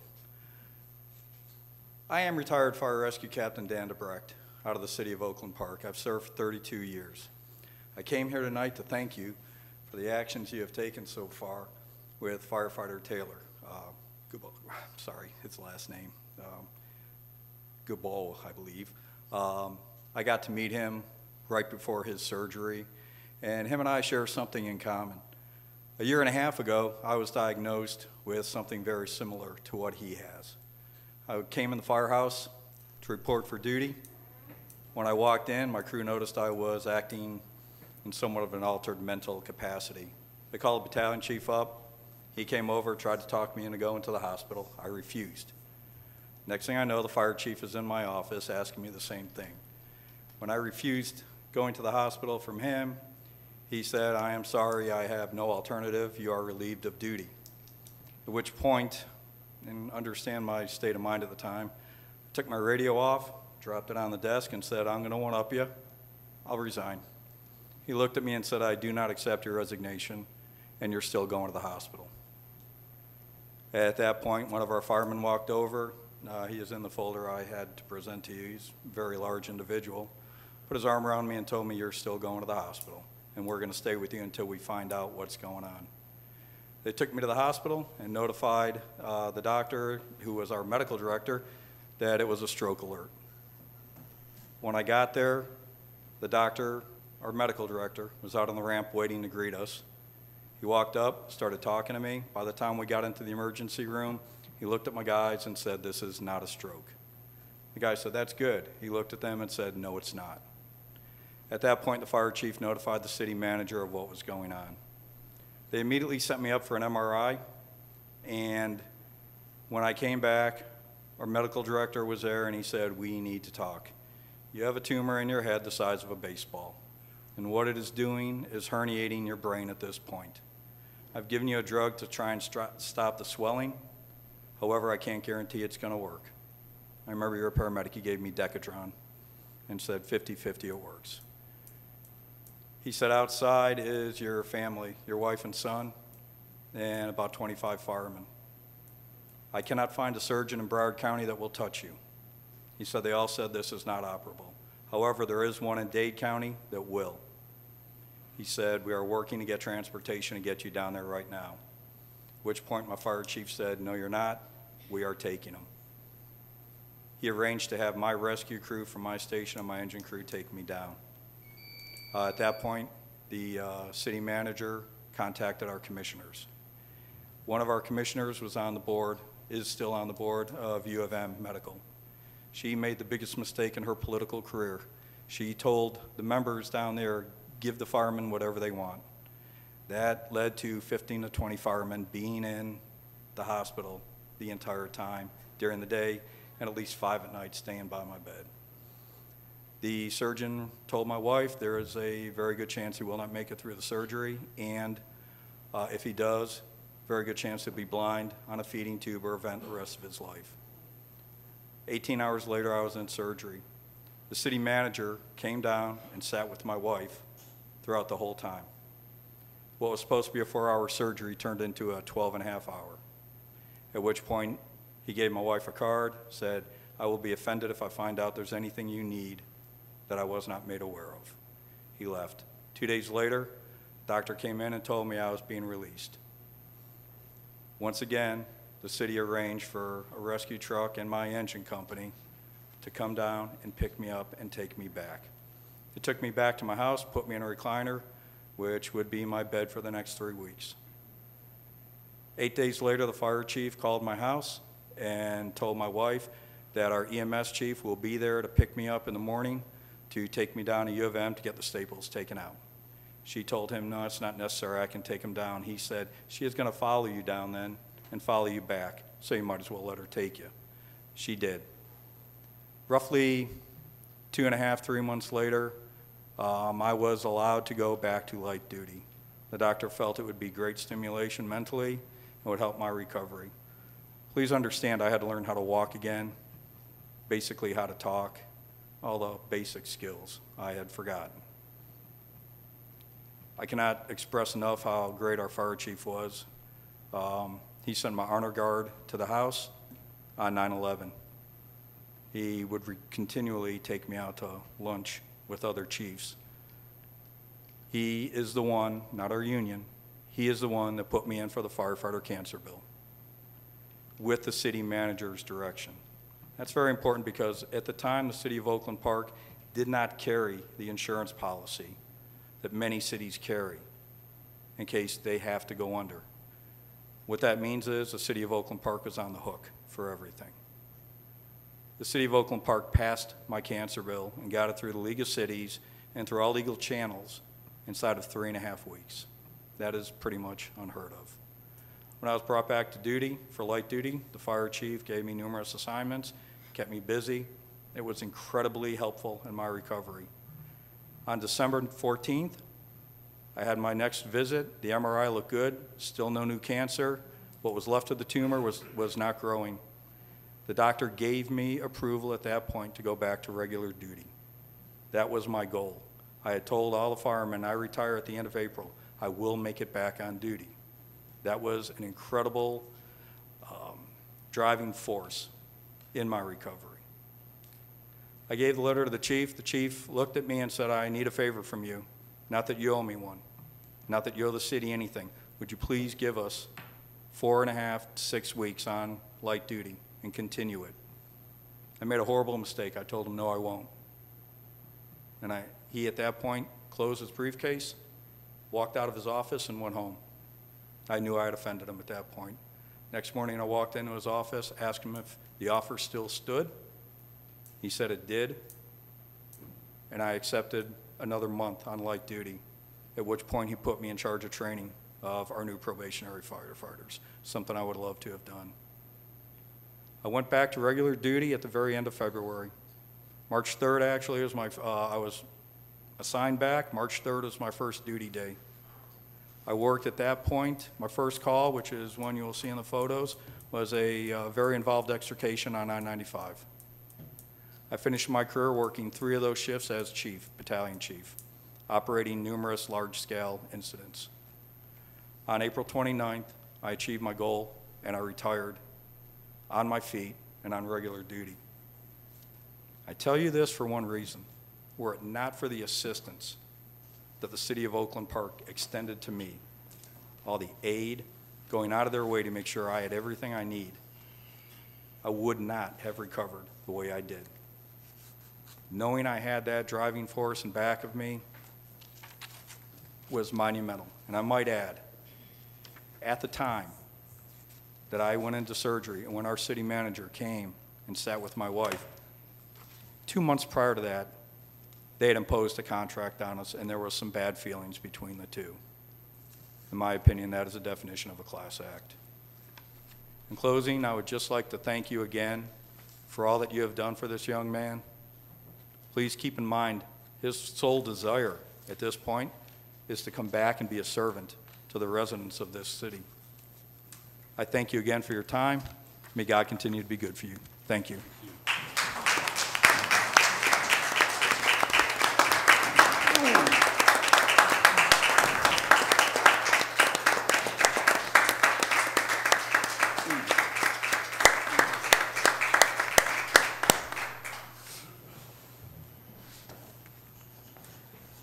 Kind of hard to follow that.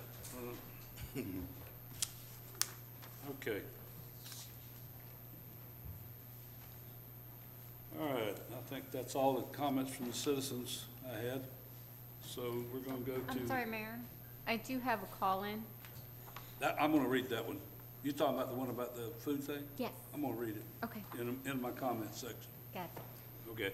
All right. The comments from commissioners. Commissioner Brinson. Yes. First of all, like Battalion Chief, I would like to thank you for your service. It is always wonderful to hear about stories of camaraderie and commitment, not only amongst colleagues, but also from your municipality. So I applaud not only you and your department, but also the city as well. Being allowed to serve has been the greatest privilege of my life. Hoorah. It's been the best 32 years I never could have imagined. Hoorah. I don't know if the mayor or someone's going to address. I know the governor did lift by executive order and did away with some of the local restrictions we have for COVID-19, and I think that's going to cause some confusion. So as soon as we as a city and as a county can get our arms wrapped around what we're going to do, the better, so we can inform our residents and our citizens what it is that they can and cannot do. Of course, private businesses still can allow masks or require masks to be worn in their establishments, but I think that executive order by the governor is going to cause some heartache and pain for many people. Hopefully it won't, but I think some businesses will be adversely affected. Mr. Atkins, if you're still here, I agree with you. There should be more festivals, and I think that the city can get behind that. But also, I believe that the citizens can also weigh in and come to us and say, hey, let's do this. And we can have a public-private partnership on that. I truly believe that. And some of the questions that you had and comments you made this evening, I made the same ones. I normally do my questions and answers Q&A behind the scenes by way of email. And so I don't have many questions when I come before the commission. Checks and balances. And this is important for me. Last commission meeting, I was not present, and so I got an opportunity to view the last commission meeting a few days ago.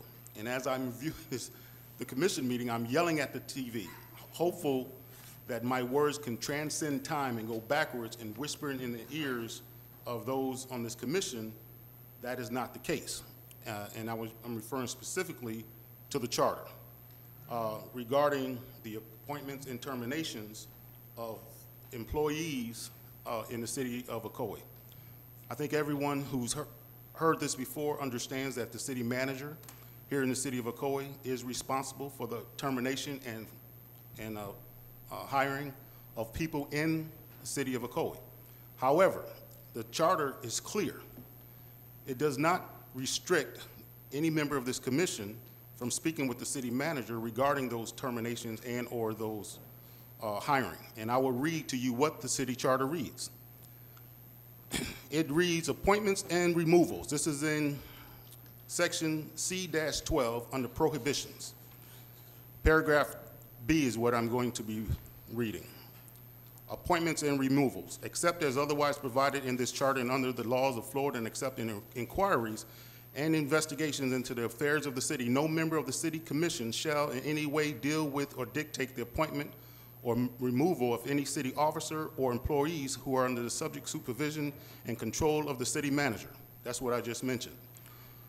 Or any subordinates of the city manager or who the city manager of any subordinate of the city manager is empowered to appoint, provided, however, that each member of the city commission shall be entitled, each member of the city commission shall be entitled to express such members' views pertaining to the appointment and removal of such officers and employees to fully and freely discuss those views with the city manager. Which that, unless I'm incorrectly interpreting this, that means that any member of the city commission can in fact speak with the city manager and fully and freely regarding the appointments and or terminations of people in the city, to include employees and officers. And that is straight from the city charter of the city of Ocoee, Florida. So when people say that they're offended, I'm yelling at the screen saying, well, read the charter, because it's in the charter. And so that's something that I wanted to make sure that I addressed here. I wasn't under, I wasn't in the meeting, so I didn't have an opportunity to comment. But I think that's important that we understand that the city charter, which members of this commission actually believe, and I also believe, is our guidelines. These are the things that we have to address in the manner in which we address them is laid out in the charter. So we are the checks and balances of not only the city, but we also the checks and balances of the community. We are here to take the community's temperature, and they are here to take ours. So the gentleman who came before and spoke regarding Commissioner Oliver's comments, I applaud you, because there are many people, and I've said this to many people, it is your responsibility to police us, just as it's our responsibility to serve you. So if we don't have that give and take, there's always will be an opportunity for people to get wayward on their ways. So that's what I have to say about that. Again, we are a city of checks and balances, and we do that by way of different departments, and of course the city manager and his staff, the professional staff, and then the city, and then of course the city commission. Thank you. Mr. Wilson. Yes. Okay, in reference to that, Mr. Brinson, yes, I was offended, and I will say when you say with the city manager, it's with the city manager. It's not in a public forum. It is not in a situation that we ask as commissioners that we want to put residents on a board to interview these folks who are running for these, who are applying for these offices. Yes, I was offended, and I will continue to say that when we talk to the city manager, it is not in this forum. So I'm going to stop there, because I do believe in the charter, and I stand by what I said, and I guess I'll leave it there, but I do believe in the charter, and we employ this person, and he employs the employees. And we discussed that night that we can talk to the city manager, but to sit here and to dictate or to say what we think they should be done is wrong. So I'm going to stop there. Thank you, sir, for sharing with us tonight. I appreciate that. One more thing, I guess, switching gears very quickly here. Mayor, I have been approached by the new manager of the library, and I know that you handle the agenda, and with respect to that, I'm requesting that we give that manager an opportunity to come to the commission meeting. What she says, she'd like about 15 minutes to kind of just enlighten the residents as to what services are available through the library. And I think it's important because we have, I think it's the genealogy. Yeah, the West Oaks, the genealogy section, and probably a lot of folks that might benefit them to understand what's going on there. So if we don't mind, if our city clerk could kind of arrange that with her. I think I already sent you the information, but just so that, again, out of respect to you, because I know you handle the agenda, and I appreciate that. You said she's the librarian or the manager? The manager of the library here in West Oaks. We have a new manager. Melody, will you put that? I have her information. Okay. I'll reach out to her. All right, thank you. Thank you. The other one item is that we are again planning the shred event. It's going to be this fall, so any folks who have documents they want to shred, it's going to be in conjunction with the Ocoee Police Department, the Lions Club, and the Women's Club here in Ocoee. We've done this 3 years. I think we were the last event before COVID really hit that we were able to have that function, and we weren't able to do it again this year, but we are now planning it later. So thank you to the PD for being involved in this, and folks, please remember to save your documents, and we'll start planning this in the fall. I'll give you more information. Thank you. Commissioner first. May seems to be a very good month for recognizing public safety agencies. The National Peace Officer Memorial Day is May 15th, and National Police Week is May 9th through 15th. And today, May 4th, is International Firefighters Day. So next time you see a firefighter or a police officer, tell them thank you. Tell them how much you appreciate what they do for you. Just remember, all of them out there are willing to lay their lives down to keep you safe. Next one is near and dear to my heart. It's National Teacher Appreciation Day today, May 4th. And this honors teachers and recognizes their lasting contributions to our lives. I say it's near and dear to my heart because I'm married to one, and I've learned so much since I met this woman about teachers, things that I never realized. So you need to thank them as well and appreciate the job they do teaching your children and yourselves. If you want to do something nice for them, see what you can do to restock their classrooms. I didn't know it before, but schools don't pay for supplies. The teachers pay for the supplies for their children out of their pockets. And it could get up there into the hundreds of dollars every year easily. So if you want to do something nice for them, ask them what they need in their classroom: pencils, paper, books, whatever. It'll really help them out. Thank you. Commissioner Oliver. Well, Commissioner Firstner, I definitely want to say, you're right about teachers. I think as a teacher this year at Horizon West Middle School, I spent a little over $315 out of my own pocket. It was the best investment I've made all year long, so it's definitely was well worth it. The first item I want to talk a little bit about the agenda. Can I get someone to put that item up on the viewer there for me?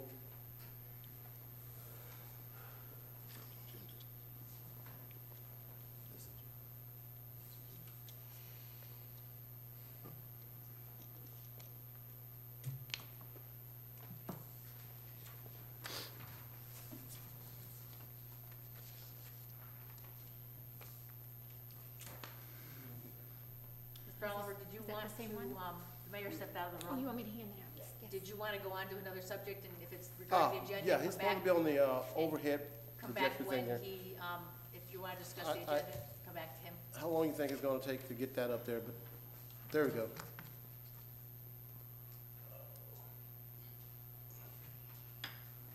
Thank you. This is the item. I'll explain why you get that going there. This is an item directly from our charter, and the item is pertaining to our agenda and how our agenda is structured and how we present that agenda to our citizens through our city manager. This particular item right here that he's attempting to pull up there is, I'm going to read a part of that. There we go. I'm going to read a part of that agenda. And I'm specifically speaking about our agenda item when we start talking about how it's structured, what's on that agenda as far as the items that we put on the agenda for our call to order, our presentations, staff reports. The last time we had any issues with our agenda, this commission we actually had to, we didn't put it to a vote. It was a consent that we would make some changes to our agenda as it pertains to public, with our public speaking or our public comments. And we made some changes, and we agreed that those changes would be made as a commission. Now, in the last meeting, there was an item on there that was subsequently removed, and that was commissioners' comments at the beginning of the meeting, or commissioners' announcements at the beginning of the meeting, without this commission giving any kind of consent or voting on that. So I had to go to the city charter to see what the city charter said about the agenda and how that works, and how we frame our agenda and how we present it to the public. And it reads, an agenda of all items herein, the city commission action may be required, shall be prepared by the city manager or the city manager's designee for all regular and special city commission meetings, provided, however, that any member of the city commission may direct the city manager to place items on the agenda for actions or discussed by the city commission. Also at the bottom it states, it says at the very bottom, can you scroll up a little bit? At the very bottom it states, the city commission shall determine its own rules and order of business and shall keep a record of its proceedings. So what that states is that no one person up here on this diocese has the power to change the structure of this agenda without the rest of the commission stating that, yeah, you can move things around, you can change it, or you can take it off entirely. No one person should have the authority to do that, and no one person should be allowed to do that. So again, I'm actually going to look for the commission to chime in as to placing the agenda back to where it was before, and that's with the commissioner's announcements to be put back onto that agenda, and unless we vote right now or vote at a future meeting, as Mr. Kennedy stated, if we put that on the agenda and vote that we're going to take that off, that never should have been taken off of our agenda. So I'm going to ask the city manager, I'm going to ask our clerk that we put that item back on our agenda until we can come back such time, put it on the agenda and come back and vote, just as Mr. Kennedy stated. So again. Does Robert's Rules of Order have anything to do with that? Yeah, you know, there is some conflict between Robert's rules. It gives the presiding officer in this case, the mayor, some discretion on the order of the agenda. But I think, Commissioner, what you're talking about is removal. He didn't remove commissioner announcements. We had it in two separate sections. In one section, historically, no commissioners ever commented, and they just deferred their time until the end of the meeting. So it was a removal of that one time, not removing an opportunity for you to make comments or announcements. It just removed one instance on the agenda that no one was taking advantage of. Again, I disagree. There's two different items. One says comments. The first one says commissioner announcements. Now, I do have some announcements, and contrary to your belief, there was announcements 2 meetings before. Not this past meeting, but a meeting before that, there was an announcement made. So I'm just gonna have to disagree with you according to what our charter reads. And again, if it's not in the charter, if the mayor has that discretion, it's not real. It's not a part of our charter. If the charter doesn't say that, then I don't think we can fictitiously just come up with something and say, well, the mayor has discretion. He doesn't. If it's not written in this charter, which I've heard from other commissioners, this is our Bible, this is what we go by, and this is what we believe in. So if we believe in this charter, then we need to stick by this charter. And this charter does not state that. Now, if we want that in the charter, we got another charter review in 2028, then we put it in the charter at that point. But as of right now, this charter states what it states, and it does not say that the mayor has any discretion over removing things from this agenda, the way he removed the announcements. It's just not here. And I think in doing the right thing, we need to put it back. And if you want to vote on it or create an ordinance or whatever we want to do on it, bring it back before this commission with it on the agenda, and then we can either consent or we can vote. May I ask a question?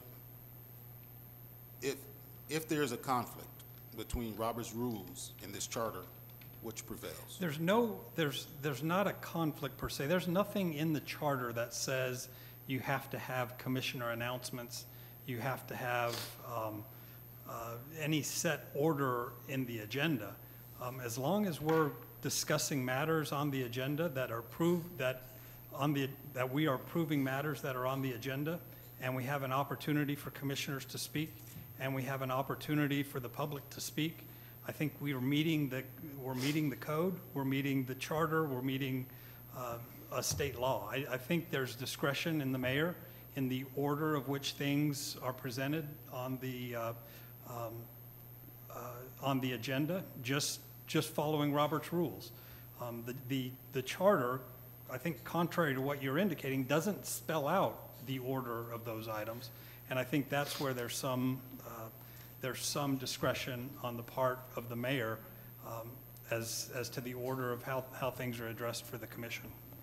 It states that the city commission shall determine its own rules and order of the business and shall keep the records of this proceeding. The city commission shall determine its order, its rules and order of how we actually conduct business on this agenda. So that means that when we start taking things away from this agenda, what's next? Oh, well, we're going to take away commissioners' comments totally. We cannot allow this to happen because it goes against our charter. It's stated right here in black and white. No, it doesn't. You're misreading it. I'm not misreading. I just read it in black and white. Scott, I just read this in black and white. Let's don't keep arguing the point. So again, like I say, it should be put back on this agenda.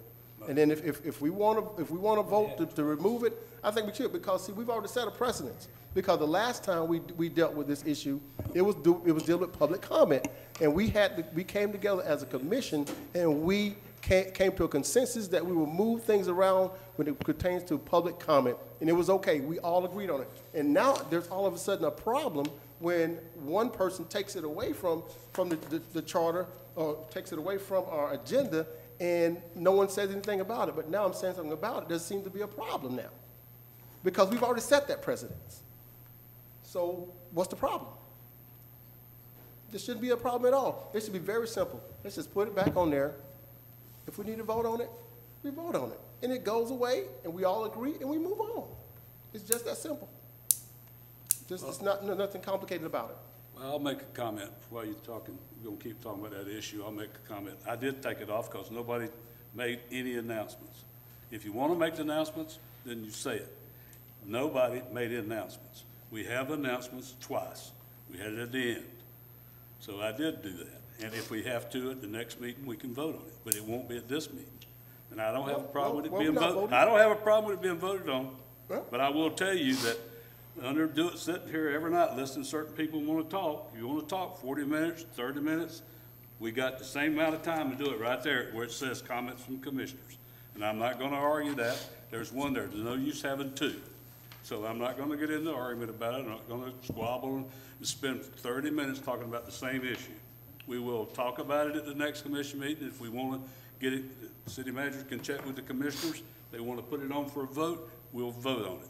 Well, I want the meetings for the last 2 years, agendas where we talked at announcements. And let's see how many talked at that point. It's just an issue to bring up to get a little publicity. So that's all it is. So folks, we will vote on it at the next meeting if that's what we need. All right. Well, again, I get your point, but you're missing the point. The point is not the fact that any made a comment or not. The point is that it was removed without the consent of this commission. That's the whole point. So whether someone spoke about it or not, it was here as a part of our regular agenda, and you took it upon yourself to remove it. You stated that hey, I'm the mayor, and I took it upon myself to remove it, contrary to our charter. So That is not what the city We want to talk lawyer about the just charter, told you. and here it is in black and white. That is But, not what the city lawyer just told you. so- You're not reading it. So thank you for that, and if we can please just put it back. Yeah, We'll we'll vote put on it on as a discussion item, and We'll at that just put it point, back and then vote on it. we can put it on as a discussion item. At that point, it'll be agendized, everyone will know about it, and you as a body can We determine can vote on it, whether you and want then to do we'll that or put it not. back if it wins. Very simple. That makes it very easy. That's what, Thank you. nobody arguing that point. We'll put it back on there to vote. All right, well, thank you so much. If you for want to that. sit here and go through the same repertoire every meeting with nobody making comments, then we get to the end, you can make the comments. All No right, different. well, since we removed the commissioner's announcements, I'm going to go back to my announcements that I would have had at the beginning of the meeting. So there's an item on the food drive. You can actually just put that up as well.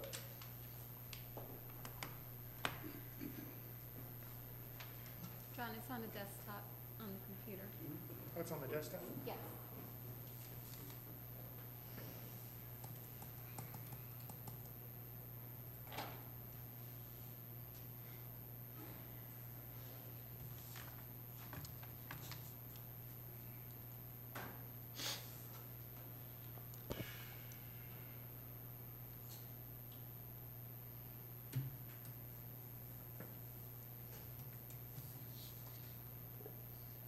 Should be in the center.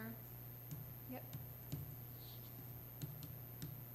All right, just a quick announcement. For the past couple of weeks, we have had a weekly food drive every Friday, starting about 2 p.m. with the First Baptist Church of Ocoee. And it's been pretty successful. We've actually given away quite a bit of food to over 200 families. And they're coming from all over the city to actually get this food. So I just want to let folks know that we're going to continue to do this every week. So if you actually know someone that's in need of any food, school will be out starting May 25th. And the school board has not promised us they're going to do another grab-and-go site at Ocoee Middle School. So with that being said, we're going to continue this food drive at Ocoee, at First Baptist Church of Ocoee. Starts at 2 p.m. It is at 106 West Ohio Street in Ocoee, 106 West Ohio Street in Ocoee. So please, if you know anyone that's in need, please tell them to come out every Friday to receive food at the food drive. Thank you very much for that. And the next announcement that I have is concerning the Summer Youth Jobs Program.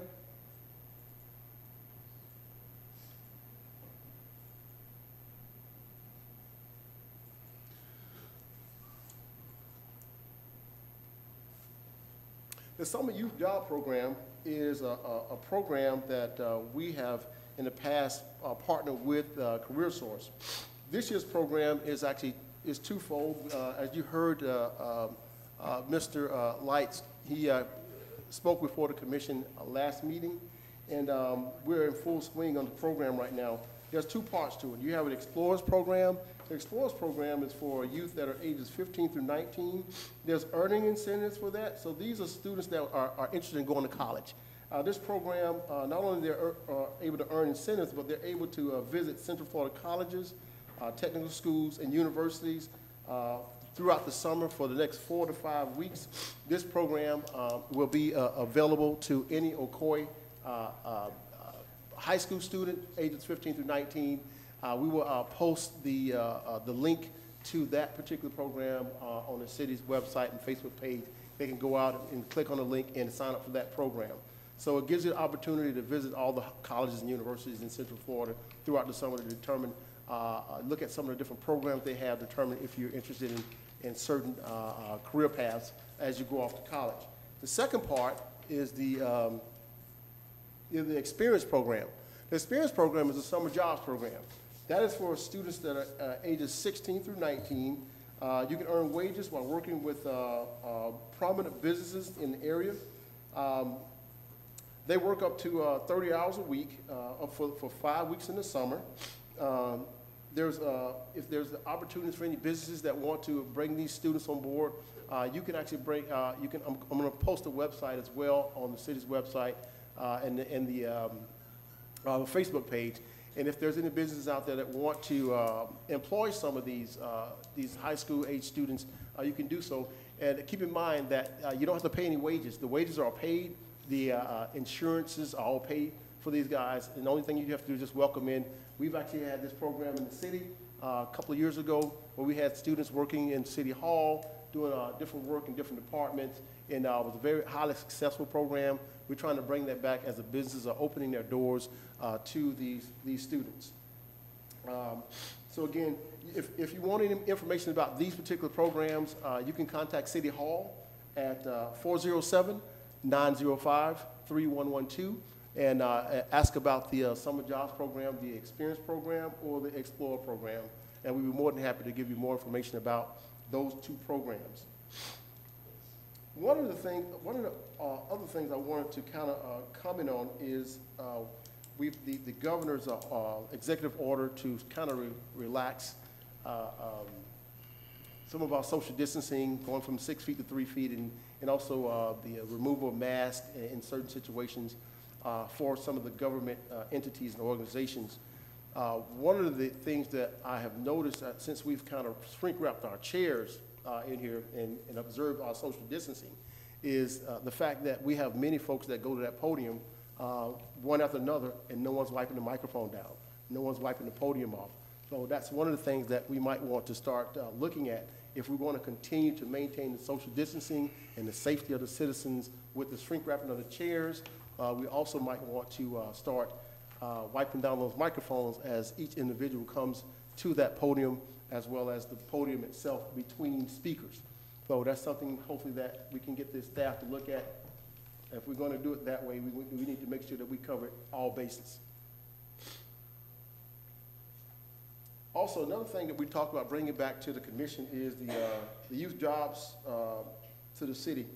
This has also been something that we talked about at our last meeting. I don't know if we need to put this on an agenda item or not, but getting some of the youth to be able to work in the city, I don't know how that's going to look or what the consensus may be, since we already have money set aside from our last budget cycle for this program, and it's already been approved and through our workshop. So therefore, I want to see if will we be open to inviting some of the youth in to work in different departments in the city. Commissioner, if you're talking about the career source with Jason, okay. If we're going to do that this year, he needs to get with me, and we need to present a contract. The money was included in the budget. It hasn't been authorized by the commission, so it would have to come before you next month. We're only having one meeting, too, and I believe it's at the end of June. So we set aside the money, we didn't authorize it during the workshop. Right, the money is set aside. You had $10,000 in there, I believe, in the budget this year. So he would have to come in with a contract like he did 2 years ago. That would have to be put on the agenda, and you'd have to authorize that. And at that point, or prior to that point, we can poll the different departments where we had, I think it was 8 to 10 working here for those 5 weeks last year, or 6 weeks, whatever it was. Okay, so he needs to get with me fairly quickly then, so we can get the ball rolling. Not a problem. I'll check the career source, and I'll get Jason to reach out to you, hopefully before the end of this week. All right, awesome. Traffic control devices. Something I just wanted to kind of mention, riding by the Montessori school, when the school's let out, and there's no police officer presence there, but there's a lot of cars. I mean, there's tons of cars trying to go in and out of there. Have we ever considered looking at maybe traffic control devices at that intersection, or? Issues not come up. Issues never came up at all. Well, maybe I don't know if that's is that your district there? That is my district, and I've spoken with the principal at the school there before, and she said there was a problem at one time, then it kind of slowed down. I think over COVID-19 the last year, it probably eased because of, at home schooling, but it's probably ramping back up. So yeah, I've not had a call this year from the principal. Well, yeah, maybe I'll just check with her, but I just had a parent that asked me about it. They pick up their kid there every day, and they're seeing that it's getting a little bad there. So maybe you can check with the principal to see if we need some flashing lights or a sign or something that may kind of help with the traffic there. All right. Also, I just need to get a quick update on the Lake Meadow report. A few months ago, we had a meeting with Commissioner Moore concerning Lake Meadow and the water tables, and they explained that there will be a report out in a couple of months. I just wanted to know, do we have any information on that report from the city yet?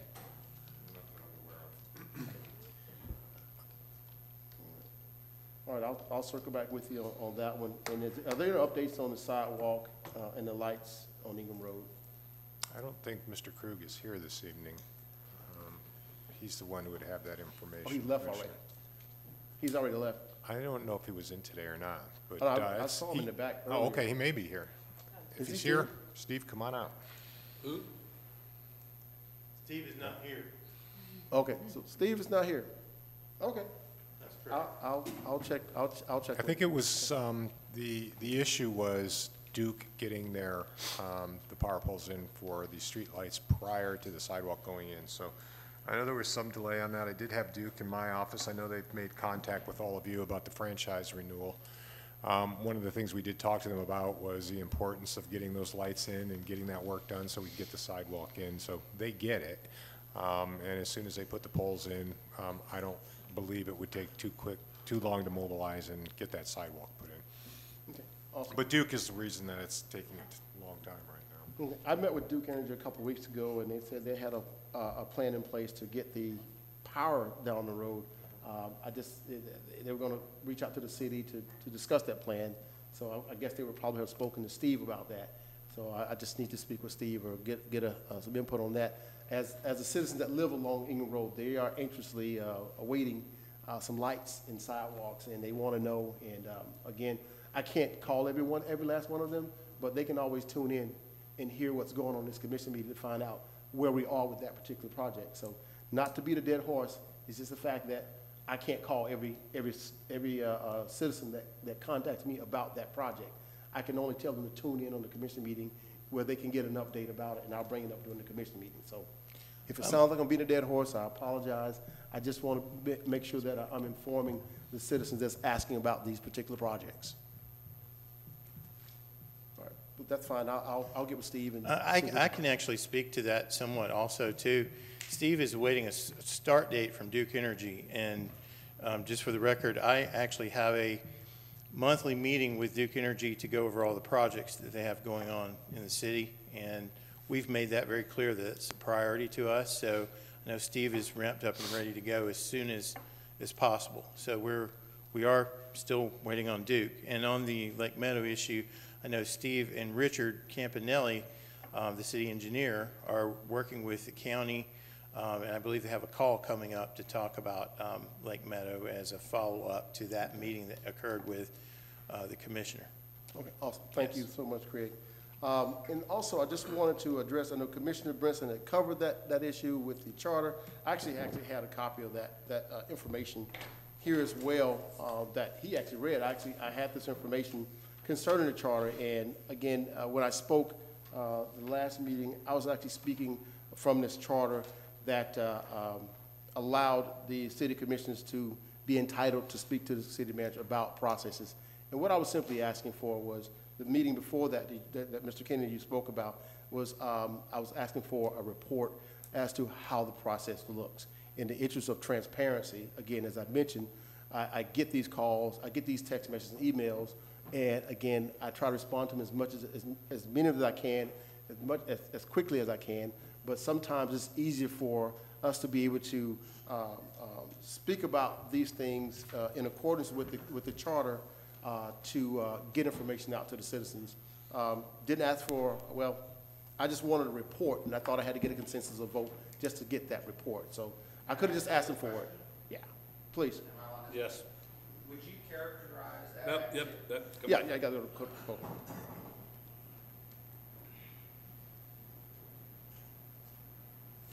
I've read the section, and I'm happy to disclose that I think Rob would tell you that I've written him a bunch of times. Certainly, it is the right of citizens and commissioners or citizens to express an opinion to the city manager. What he does with it, who knows? I guess what I'd ask you is, would you characterize your activity as you were making an inquiry of the city manager and you were asking him and trying to insert things into the process? So you were, and I don't remember exactly, I'm paraphrasing to be fair, but you were saying things like, I want citizens to get recommendations and review the personnel file. You had some personnel file or something of the, you named, you limited, which I thought was an HR violation, that you were talking about 2 specific candidates. I'm an HR licensed senior certified professional with SHRM. I don't think you're supposed to do that in a public hearing, but I could be wrong. But you were delving into specifics of the process. And my question for you is, in all candor, would you describe that as an announcement or a comment? Well, I would describe that as a comment where. It's not a comment, sir. Well, you asked me a question, but you won't give me a chance to answer. Okay, well, you just cut me off. I apologize, you're right. I would announce that. I would actually make that as an announcement. It's part of what I was trying to convey to the citizens, that they have the right. We were talking about the rights of citizens. John Q. taxpayer, that is a taxpayer in this city, having the right to request public information and read said information, forming an opinion about said information, and then sending an email or a letter after he or she has formed their opinion to the city manager. You're right. What he does with that information is up to him. But as far as everything I just described, that is all within the rights of any taxpayer to be able to do that. When it comes to, I think, certain positions, when it comes to our chief of police, which is an interest, we're talking about public interest and public safety. We have the right. If you pay taxes and we pay their salaries, yes, we have the right to chime in as to how we feel that certain processes should go. And that, again, we all stick to our guns on these things, but I went on this. It didn't say we had we may or shall. It said we're entitled. It says entitled. So I'm reading this verbatim, and when I said it last meeting that I was going to address this, and yeah, this is what I was addressing. I was addressing the entitlement of a city commissioner making a comment about the citizens having the right to be able to chime in on these type of positions. So with respect, you're contradicting yourself, Commissioner. You're citing what Commissioner Brinson cited, which it does say that each member of the City Commission shall be entitled to express such member's view pertaining to the appointment and removal of such officers and employees, and to freely discuss those views. So are you talking, now you're defending what you did, which is not that. Now that he's made an appointment, I think you're free to express a view on it. That's what that says. And if he removed one, you would be free to express a view on it, which is you also cited the previous HR matter, and you complained that people expressed views on the removal of a city employee. And I was one of those people, because I felt strongly that that removal was an improper dismissal, and that it brought a liability for wrongful termination of a union employee. And I'm a taxpayer, and I'm not paying for that. And so I think you're trying to have it both ways. It says here, if you will look again at what you cited, the layout of the meetings, it says, I'll repeat it, the city manager to place items on the agenda for action or discussion. What you were doing was making an inquiry about the details of an HR process with the city manager about a city appointment for an employee, and you were having a discussion. And this says that you have to put that on the agenda and tell the citizens that you're planning to do that. Many times, many citizens come here for an agenda item. This meeting's been going on for hours, and they want to hear about the expressway or the red light. And they hear what's important, and they say, okay, I don't have a dog. I don't need to hear about the dog park. That's great. And they go home. And then in your unlisted comments, you start what is, I agree, a very important discussion of public safety and public interest. I took part in it. I wrote a letter to the city manager. But you didn't tell anybody you were going to do it. That's a violation of the charter.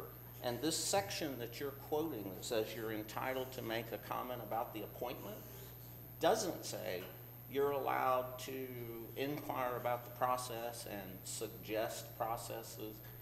that's probably a more detailed discussion for you, but I think you're hiding behind this, sir. I do. Okay, well, I appreciate your comments, but like I say, I agree to disagree. Sure. Again, I can agree to disagree. And as you stated, I didn't call for, only vote I called for was to get a report. I only asked for a simple report before the commission. Our city staff reports to us on many, many things. Lots of things. Some things that get reported on that I've seen that was not on the agenda, we actually bring it up. Things have been brought up before. Can you speak to that? Isn't it improper? Is No, the Mr. plan, Kennedy, isn't it improper for him to make a motion during the It's not improper because we're It having says a it has gospel, to be on the agenda for we're you to having a take gospel action. festival, and how that came up, someone came and say, let's just have a gospel festival. We agreed, and we had a consent agenda, we consented on it, and we moved forward with it. It was not on the agenda before we even So talked two about wrongs it. make There's a right? many What's your things. point? No, I'm just trying to tell Yeah, you you were asked that a there's question. many Yeah. things that You happen just legal beyond that, but that doesn't make it wrong. That's not wrong. Let's let him. Let me direct my question, direct. let me direct my response to the members of the city commission. Your obligation is to, if you have an item that you want to bring before a vote of the city commission, you have an obligation to speak with the city manager to get that on the agenda. And we're not going to vote and take, other than emergency items or nominal donations, those items need to be on the agenda. Your commission announcements, you don't need to give every announcement to the city manager to put on the agenda. You can discuss whatever you want as far as announcements. The distinction is just giving an announcement, talking about an item, no problem. If you want to vote on an item, that's where it needs to be on the agenda. And I think that, Mr. Kennedy, I think is I don't know that he's purposefully misinterpreting the charter, but he's indicating that anything that is brought up during commissioner announcements needs to be on the agenda. That's just not true. Anything you're going to vote on at the city commission meeting needs to be brought on the agenda. You know, sir, you have to be, sir. All right, if you keep talking, we'll have to leave. Just be quiet. Sir, you take him out. He don't need to be in if he's gonna keep talking. What I'm gonna tell you is that just be quiet and let they talk. All right. No, sir. It's just getting you to be quiet while they're talking. You cannot talk. Well, if you'd asked him that, go ahead. After that, and then we're gonna, after that, and then we're gonna move on. I'm not saying that at all. What I'm saying is that, I'm not saying the comments need to be on, I'm saying that it clearly says that if the commission's going to take action or have a discussion, that has to be on the agenda. Not discussion, It's word for word right there, sir.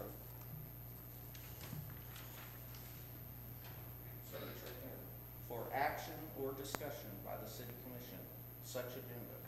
Right. To place items on the agenda for action or discussion. You may direct the city manager to place items on the agenda for action. And what I'm saying is, Only that is matters- hold notice on, to the hold on. citizens. Only matters on the agenda or matters of an emergency Can I say nature may something? be acted upon by Oh. the city commission. Right. Not Get discussion into this stuff items, 'cause just they do action all the- items. Okay. All right. That's fair. Thank Yeah, you. okay, here's the deal. We're gonna, let's finish this up. Go ahead and finish your Finish announcements. up. Okay, if you all right. would, please. All right, again, just thank you for your comments. I agree to disagree with you sometimes. All right, so again, my last item, I'll leave you with this, and it is pertaining to leadership. The first responsibility of a leader is to define reality. The last thing is to say thank you. In between, the leader is a servant. And that was stated by Max Dupree. He was an American businessman and writer. Thank you. I yield back to the mayor. All right, I'm gonna read a couple announcements and then make a couple comments, but not that we need to get in a rush. The Inspire, Uplift, and Unite music event is happening Saturday, May the 29th, starting at 2:30 p.m. at Bill Breeze Park. Experience uplifting and inspired music by C.C. Winans, Brotherly Love, the Isaacs, and local artists arrive early to claim your spot among our socially distanced concert seating and also enjoy a variety of diverse menu options from some finest Central Florida food truck vendors. The other announcement here is from McCraney is doing another food drive at the drive-through distribution on 5/15/21 out at the same property out at the 429 Park. They fed over 800 families last time. The other thing is we brought up things we do that we don't like me changing the announcements. I will tell you that, and I'm not going to get any long discussions over tonight, is I will bring up again that pamphlet you put up a while ago. It has the city emblem on it that we didn't vote to put on it. It also has your personal business on it. So we did not, you say we do things we're not supposed to. Well, you put our city emblem on a thing. There's no personal business on Well, there. let me finish. You put our city emblem on a poster that we did not approve. Now, we probably would have approved it, but it was not approved by the city. It's not a city-sponsored event. Well, then take our emblem, I'm a take city, our just like you emblem said, off. you have a prerogative to Take our take things emblem off the off. agenda. I am a city commissioner, No. and I could use did this you vote public, on it? this public emblem My for time, these type of Commissioner. events. My time. It's events I sponsor. My time. Okay, thank you. Here's Go the ahead. deal. We had a thing here, and you can check it with the owl, says no emblem of the city be used on any function that's not approved by this board. That was not approved. So it can't go both ways. If you're gonna do one, you gotta do the other. So let's take it off, because it also has your, if I'm not mistaken, that P is your business. That's not my business. Well, you're not an officer in You that are business. mistaken. You're not an officer in that business. Like I said, you are mistaken. Are you an officer in that That is business? no, I'm not. That's the person Okay. that created the, All right. that created the All right. flyer. That's the business that created the flyer. That's No. their business, No. not mine. Well, I think you are, but that's another What do you point. do? Okay. Well, if you like I think said, I am, so we'll look it show up. me how I'm a member Well, of you that. told me in my office, you and the lady, that was your business. So. No, I'm not. that is not my business. You're not getting to talk. Not my business. That is You're not my not talking business. right now. I'm finishing my comments, ma'am. Ma'am, The young lady you're talking about I know. me, sir. I know. So Pop-Ups is a very brand-new business. They just opened up this I know. year. Neither him or me or George have any association with that business. See, you The don't go Just by the Right rules. business is my business that I own. George has no affiliation. That's my nonprofit organization. well, it's George still, has no affiliation okay, with that. all right, you've made that statement. All right, here's the deal. It still has our city emblem on it that we didn't vote for, Commissioner, and I'm not arguing with you over it. I'm not arguing, but if you tell you, ma'am, you need to go out or be quiet. Okay, thank you. I don't tell lies, ma'am. We know who does. All right, same thing, and I'm not gonna argue with you anymore. I got 2 years of this, and I'm not gonna argue with you. You can try it all you want. But the thing of it is, if we put that thing on the vote, we'll vote on it next meeting. We'll put it on, we're not putting it on, we'll vote on it. And if the city commissioners vote to do that, we'll do it. But take our emblem off forms that do not pertain to us voting for. No, so in other words, you're telling me to take it off my letterhead as well? No. We I'm went not into taking that- it off. We went into that discussion. I'm not taking it off. We went into that discussion. I will not take it off. Well, don't take it off. But just to tell you that it's illegal. No, So, it's not. Yes, It's it not is. illegal. Yeah, it is. No. Yeah, it is. Only by Did your standards. Well, It's no, only but legal by your standards. I'm not gonna argue with you, Commissioner. Well, you seem like to be that. doing a pretty good job of No, doing it. No, I'm not. You're Yes, doing you arguing. are. No, I'm not. I don't get upset anymore. sorry, about go you. ahead. You know what, Go honestly, ahead. I'm gonna speak up right now. We look terrible. No We're on joke. this screen, and people are watching us, and we look like a bunch of ninnies, for the lack of a better word. I probably would have said something Well, if I different. had some other But I'm gonna commissioners tell would you, speak if up, we we have wouldn't got be to like stop ninnies, this. This is Commissioner. ridiculous. Now, at 9 Stand up for o'clock- what's right and what we Okay, do. 9 o'clock, and we've been here since 6:15, and what we are here to accomplish city business. Now, the bickering has got to stop. Right. It's ended. I Right. can't, bring it to, let's have it on the agenda. I'm sorry, I believe in Robert's rules. I feel the mayor sets the agenda. We disagree on that, that's fine. But we don't need to talk for half an hour about this. Now, stop. We need to become a civil group and deal with the business that the city has. Read the charter, follow the charter, right. do the agenda, and go home. Talk to your citizens. They reach out to me. I don't sit here and talk for half an hour over things to my residents. They call me, I call them. We deal with Let me things over. finish So mine, I will know, you? but I'm just saying, it's really getting old Hey, it sure does. doing Well, this. I'm sorry you disagree, Commissioner, but the fact of the matter is, as an elected official, sometimes these meetings will get a little contentious. So you have to have tough skin. You gotta have thick skin just to be an elected official sometimes. Everything's not gonna All right, always I'm gonna be finish my the way talk you want now, it to be. Commissioner. I'm sorry. No. All right. The other thing is the government order. The governor's order. That we don't know about, contrary to what they said on TV about them talking to local government, they didn't. So our city staff will find out what the process is. Then we can address the issue. Yeah, Mayor, we had a chance to look at it quickly today. It looks like basically it dealt with maybe rules or ordinances or those types of things that we may have put out to our businesses and requirements that we had. I don't think we've done anything like that. So the question that we have is how that executive order would affect our daily operations here in City Hall, and whether if someone comes in and wants to not wear a mask, what we do in a case like that. And I've had a brief discussion with the city attorney today. So we'll look into that a little more tomorrow, maybe find out what some of the other cities are doing. We just want to be prepared for some of those instances that may occur. And, you know, maybe we'll get with the fire chief and, you know, give a briefing like we typically do on Monday about the COVID-19 situation and how we're going to handle some of these issues if they do come up.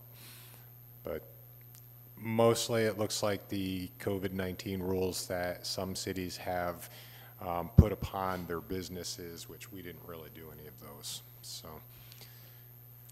we shall look at it, and if we need to make any changes, we'll let you know. All right.